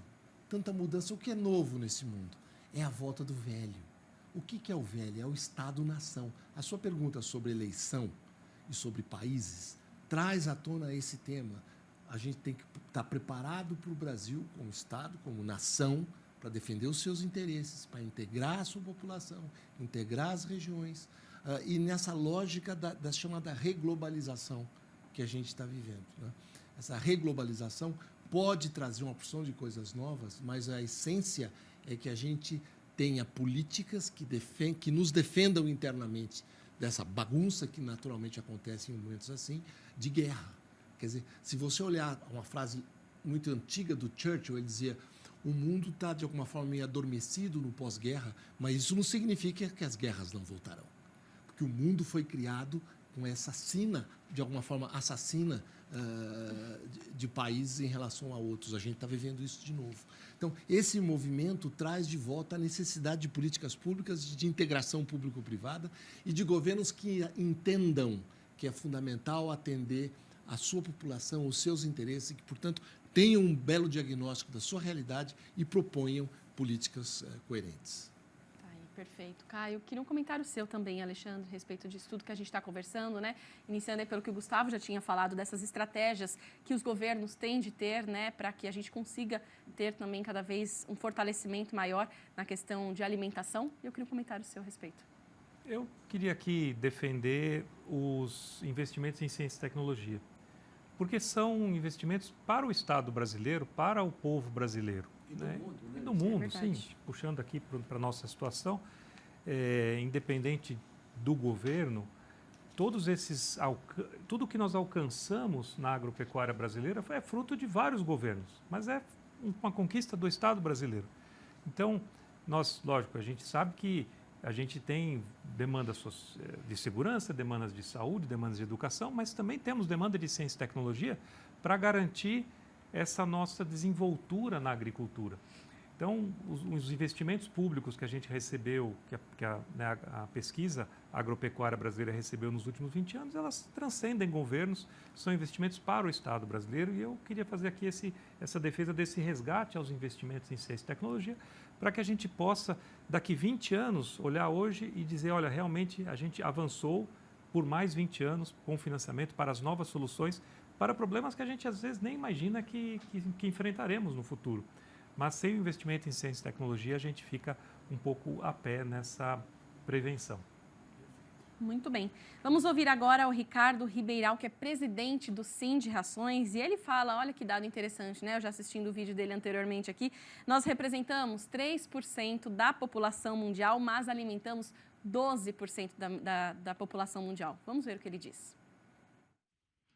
O Dia Mundial da Alimentação, comemorado no dia 16 de outubro, é de extrema importância para o mundo, pois chama a atenção de forma rotineira para o grande desafio que temos pela frente: atingir a segurança alimentar sustentável para todos os habitantes do nosso planeta.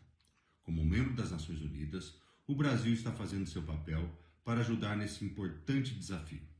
Representamos próximo de 3% da população mundial e geramos alimentos para mais de 12% do planeta de forma sustentável. Segundo a FAO, um sistema alimentar sustentável é um sistema que oferece segurança alimentar e nutricional para a população, de tal forma que as bases econômicas, sociais e ambientais utilizadas não comprometam as gerações futuras. Produzir mais, com melhor qualidade, de forma rentável e otimizando os recursos naturais. Esse tem sido o dia a dia do produtor brasileiro. Tá aí, muito bem. Então, tendo em vista, eu já quero passar mais uma vez aqui para o Gustavo, né? O que nós ouvimos, representamos aí 3% da população mundial, mas alimentamos 12% da população. Precisamos pensar cada vez mais em modelos sustentáveis de produção, englobando, né, incorporando as gerações futuras e a demanda mundial que é crescente. Gustavo, como que você vê tudo isso, né? Que comentário que você poderia fazer para nós a respeito desse ponto? Como a gente já tinha dito, o Brasil é parte dessa solução, é um dos players deste jogo internacional da produção de alimentos, está no caminho, como sempre esteve, com grandes universidades, com a Embrapa, com instituições estaduais de pesquisa, com o setor privado. Hoje, quando a gente entra, principalmente aqui no Sudeste, com as startups, da agricultura, que são cada vez mais tecnificadas, que não desiste essa experiência no mundo, que a gente conhece, que visita, não visitei tantos países quanto o professor Roberto, mas a gente não conhece o que tem de pulsante, o que tem de importante nessa temática para se englobar. Então, mostrar temos 3%, alimentamos 12% e podemos alimentar mais, as estatísticas provam que se produz mais, mas temos que integrar e incluir, né? Temos que incluir os pequenos agricultores familiares, aqueles que têm, temos que incluir cada vez mais os jovens, né, para o mundo rural, tem que se transformar essa infraestrutura, porque é um modelo brasileiro, é um modelo de negócio brasileiro que tem dado certo, que tem se desenvolvido, tem gerado emprego. E pode ainda mais ajudar o mundo nesse crescimento a ofertar alimentos. Doutor Roberto, por favor. O Gustavo tem toda a razão. Aqui em Piracicaba, pertinho de nós aqui, tem um Vale do Silício hoje de agritechs, de startups ligadas à agricultura. Em todos os níveis. Tecnologia, mas também gestão, que é uma coisa importantíssima para o agro brasileiro. Mas eu queria, Lília, retomar aqui uma provocação que o Caio fez com muita competência. O Caio falou sobre um assunto, uma conversa que ele teve com o nosso embaixador, você que é além de Paula, sobre a globalização, né? Há um debate hoje recorrente no mundo inteiro, a globalização acabar, o que vai acontecer? E a média das opiniões é que não vai acabar, vai mudar, né? Como que vai ficar a globalização? Então tem várias teorias, mas uma das teorias que eu gosto muito de discutir é, como o Caio falou, o novo velho. É uma nova bipolaridade global. Vai ter, de um lado, o Ocidente, poderoso, rico, mas sem estratégia e sem liderança. As próprias instituições multilaterais que são de origem no Ocidente estão perdendo protagonismo. E, do outro lado, a China. Não é nem a Ásia, é a China com todo o seu bloco satélite gigantesco, os países asiáticos, do Oriente Médio e uma parte da Eurásia mesmo. Né? E nós? Como é que nós ficamos nessa divisão global? Nós somos um país ocidental, hoje dependendo da China, comercialmente falando. Então, nós temos uma posição complicada, né? Nessa eventual dicotomia, uma nova globalidade econômica e política, nós vamos estar num espaço de integração entre o Ocidente e a China e os seus parceiros todos, sem um lado claro. Isso é ruim? Eu acho que não. Isso abre ao país uma chance, uma oportunidade fora do que a história nos concede agora. Somos um grande país, com competência científica, tecnológica, com empreendedores capazes, com academia representada e eficiente no processo, com associações de classe andando na linha da integração. Então, nós temos um conjunto de fatores, um parlamento cada vez mais ativo nas formulações de políticas públicas. Então, nós temos hoje um conjunto de fatores que permitem ao Brasil usar essa nossa dicotomia de país ocidental pendurado na Ásia para servir o mundo inteiro.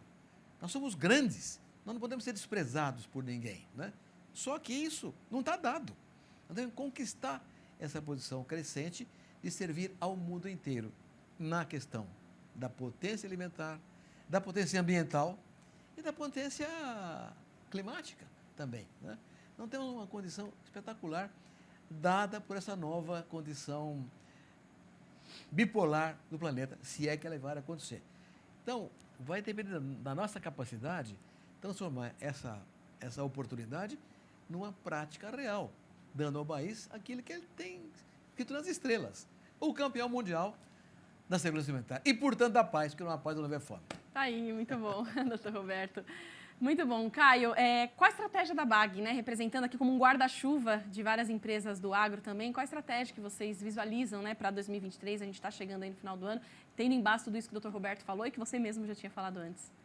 A gente defende, em primeiro lugar, um trabalho de integração, como eu disse antes, público-privada, que possa carregar no mesmo objetivo que eu chamei de Estado-nação, no mesmo objetivo e com os valores que tem o país, com a capacidade que tem o Brasil na bioeconomia, essa economia circular maravilhosa, que não apenas agrega renda ao agricultor, mas reduz desperdícios e por aí vai. Esse é o caminho lógico, nítido, que a gente tem que seguir. Por outro lado, ter a posição do que o Roberto falou, de saber se posicionar no mundo, ou seja, nós não podemos ser o queijo do sanduíche, ou seja, o Brasil ser o queijo do Ocidente e do Oriente, né? Não, nós temos que ter posição. Isso significa ter diplomacia, ter uma linha, digamos assim, muito casada e integrada da atuação do Brasil no mundo.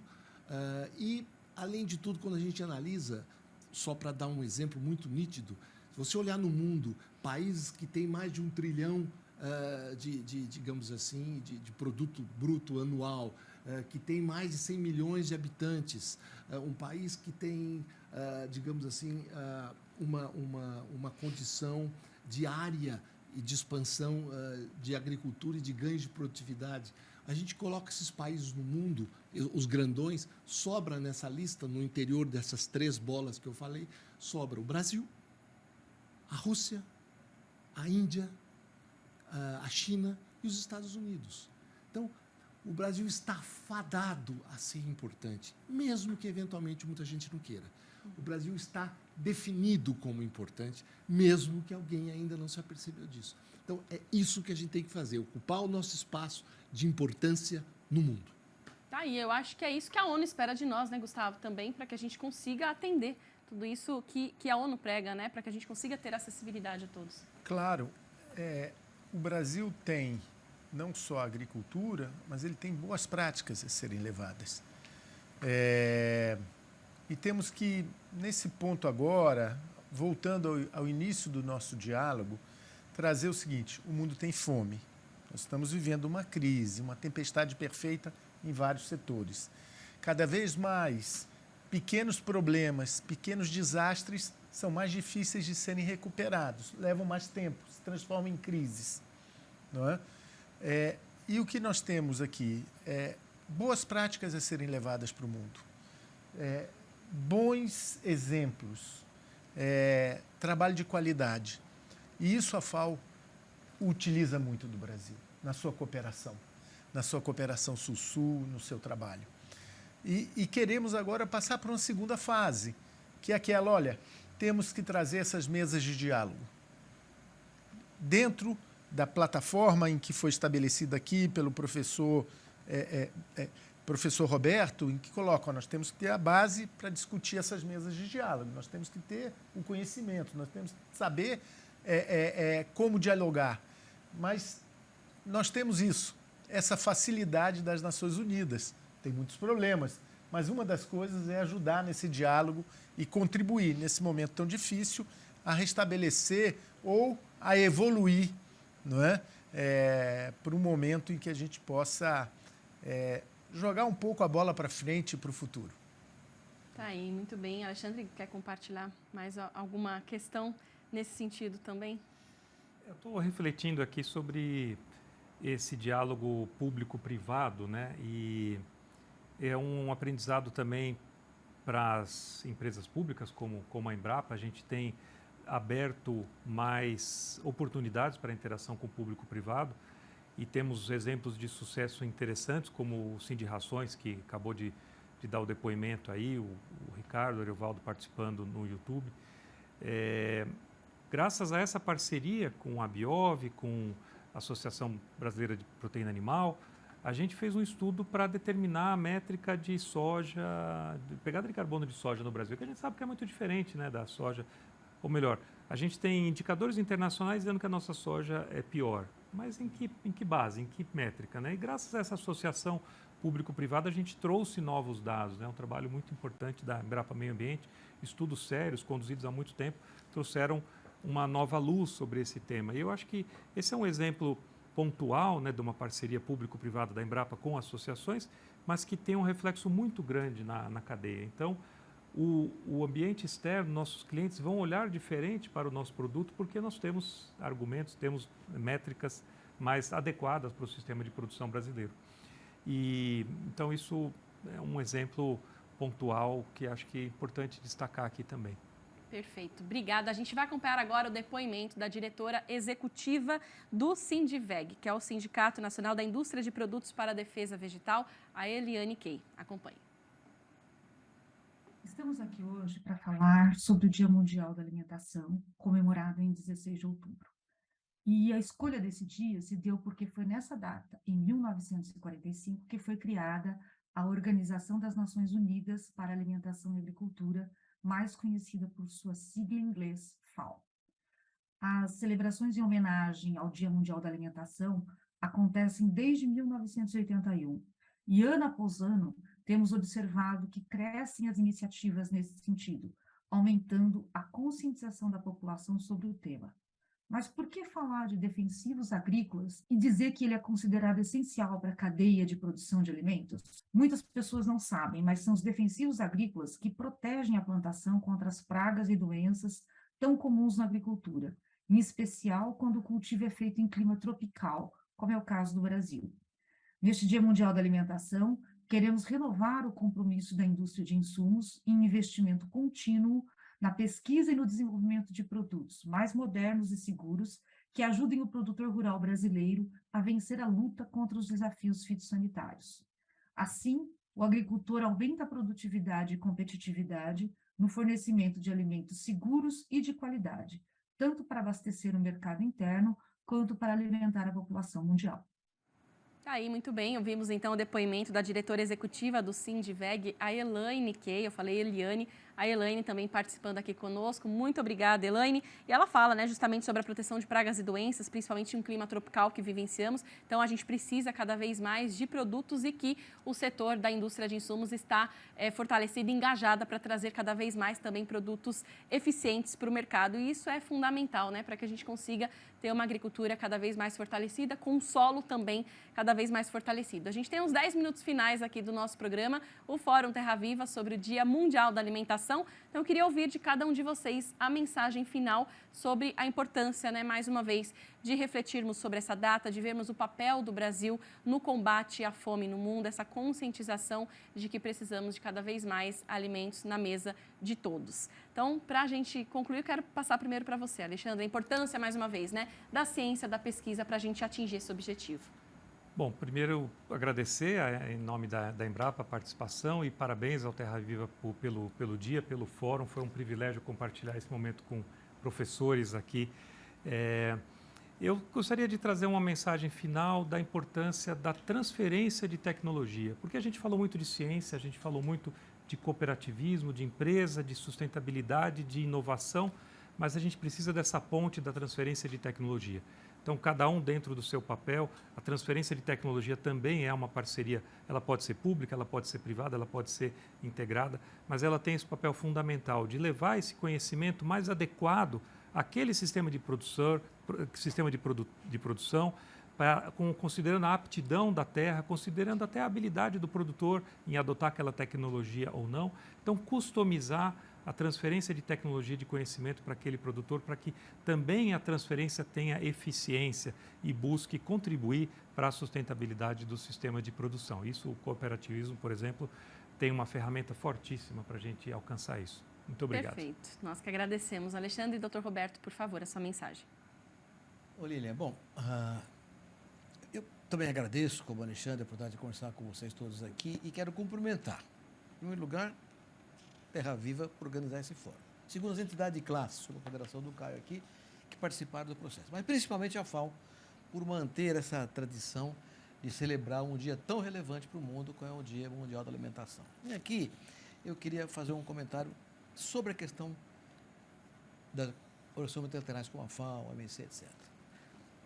Quando caiu o Muro de Berlim, no pós-guerra, depois da queda do Muro de Berlim, no final dos anos 80 do século passado, o mundo foi orientado pela ONU, basicamente, pelas organizações multilaterais de maneira geral, para uma convivência pacífica com base em duas palavras, que eram cooperação mais competição. Então, ninguém vai matar ninguém aqui nesse processo de competição, vamos colaborar para que o mundo cresça de maneira harmoniosa daqui para frente. Anos 80 do século passado. Passados 40 anos, quase 40 anos, a gente observou que o tema colaboração foi esmaecendo, né? Razão pela qual as próprias organizações multilaterais perderam o protagonismo, uma boa parte do processo, e a competição cresceu mais, na linha do que nós conversamos aqui com o Caio, via protecionismo, via as regras específicas, às vezes hipócritas, né?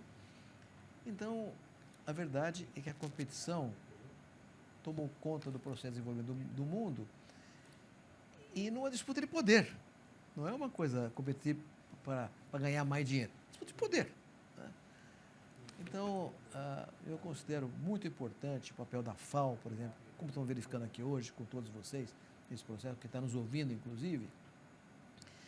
E gostaria de reclamar no sentido pedir, né, que houvesse uma volta da ONU, das organizações multilaterais, a esse processo de coordenação dos entendimentos globais, para que não houvesse prevalência de um ou de outro simplesmente pela disputa de poder, e que a palavra cooperação, colaboração, voltasse à dicotomia, colaboração e competição, para que o mundo crescesse de maneira mais harmoniosa, sem guerras e sem desastres, como nós estamos assistindo mais recentemente. Acho que é possível fazer isso aí. Agora, precisa de liderança. O mundo precisa de líderes que pensem dessa forma. E é isso que nós temos que olhar também aqui no Brasil. Muito obrigado, Lilian. Obrigado à Terra Viva e a todos que estão aqui conosco. Aí, nós que agradecemos. Passo para você, Caio, sua mensagem final. Lilian, muito obrigado. Quero em primeiro lugar, ressaltar o papel fundamental, importantíssimo do Terra Viva nesse nosso programa, do prazer de estar com essas feras aqui, novamente elogiando a FAO, porque ela faz todo ano nessa linha, e a gente tem comparecido juntos com muita honra. E queria aproveitar, a fala do Roberto é essencial sobre a questão da colaboração, da competição, sem dúvida fortalecer a colaboração. Na competição eu queria aproveitar e fazer uma homenagem especial aos institutos de pesquisa brasileiros. Ao Instituto Agronômico de Campinas, tão antigo, tão importante para tudo que a gente tem hoje e continua importante, e a Embrapa, representando esse salto que nós demos, dando um exemplo consistente que me impressiona muito, e tenho certeza que aqueles que não conhecem vão se impressionar também. A Embrapa há anos fez um projeto, juntamente, posso citar, com a BASF, e desenvolveu uma cana-de-açúcar que se alimenta do nitrogênio do ar, e o plantio já não precisa mais ser feito usando nitrogênio, que reduz a pegada de carbono. Gente, isso é maravilhoso, é público-privado, é excepcional, é uma realidade do que a gente quer que aconteça no Brasil hoje.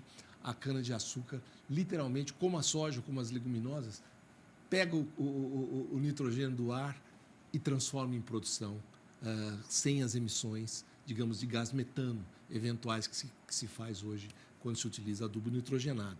Isso é um exemplo claro da capacidade que temos no Brasil de dar respostas que o mundo precisa. Muito obrigado. Perfeito. Obrigada, Caio. Caio falando, né, sobre os institutos, né, mencionando o IAC, também a Embrapa.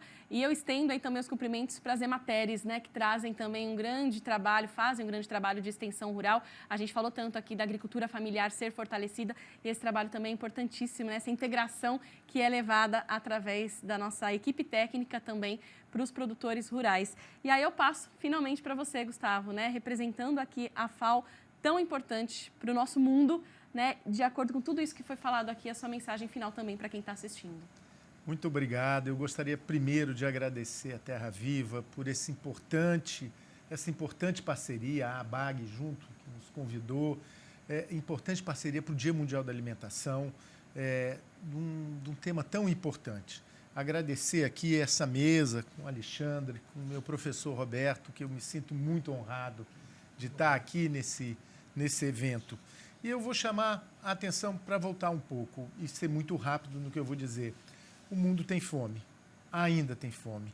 Nós não erradicamos a fome, ainda não erradicamos a fome. Precisamos trabalhar mais, precisamos estar unidos, precisamos estar juntos.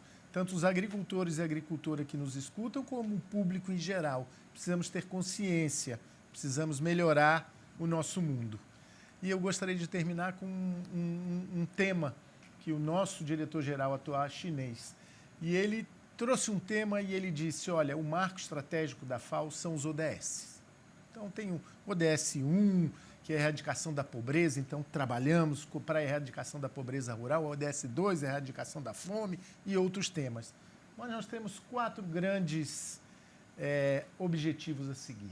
Uma é melhor produção, uma produção melhor e mais sustentável. 2, uma melhor alimentação. Precisamos nos alimentar melhor, saber usar o alimento e saber tratar o sistema agroalimentar de forma melhor. Outra, precisamos ter uma melhor saúde, precisamos viver com saúde. E a terceira e a quarta, precisamos ter uma vida melhor, sem deixar ninguém para trás. Então seria essa a mensagem. Perfeito. Obrigado. Nós que agradecemos, Gustavo, Alexandre, Dr. Roberto, Caio. Foi um grande prazer para mim, uma honra estar aqui com vocês e ter uma aula aqui nessa tarde. Espero que vocês também, quem acompanharam a gente, tenham gostado. Nosso Fórum Terra Viva especial sobre o Dia Mundial da Alimentação chega ao fim. Acompanhe a gente sempre pela internet, TV, e a gente segue aqui até o nosso próximo encontro. Até lá!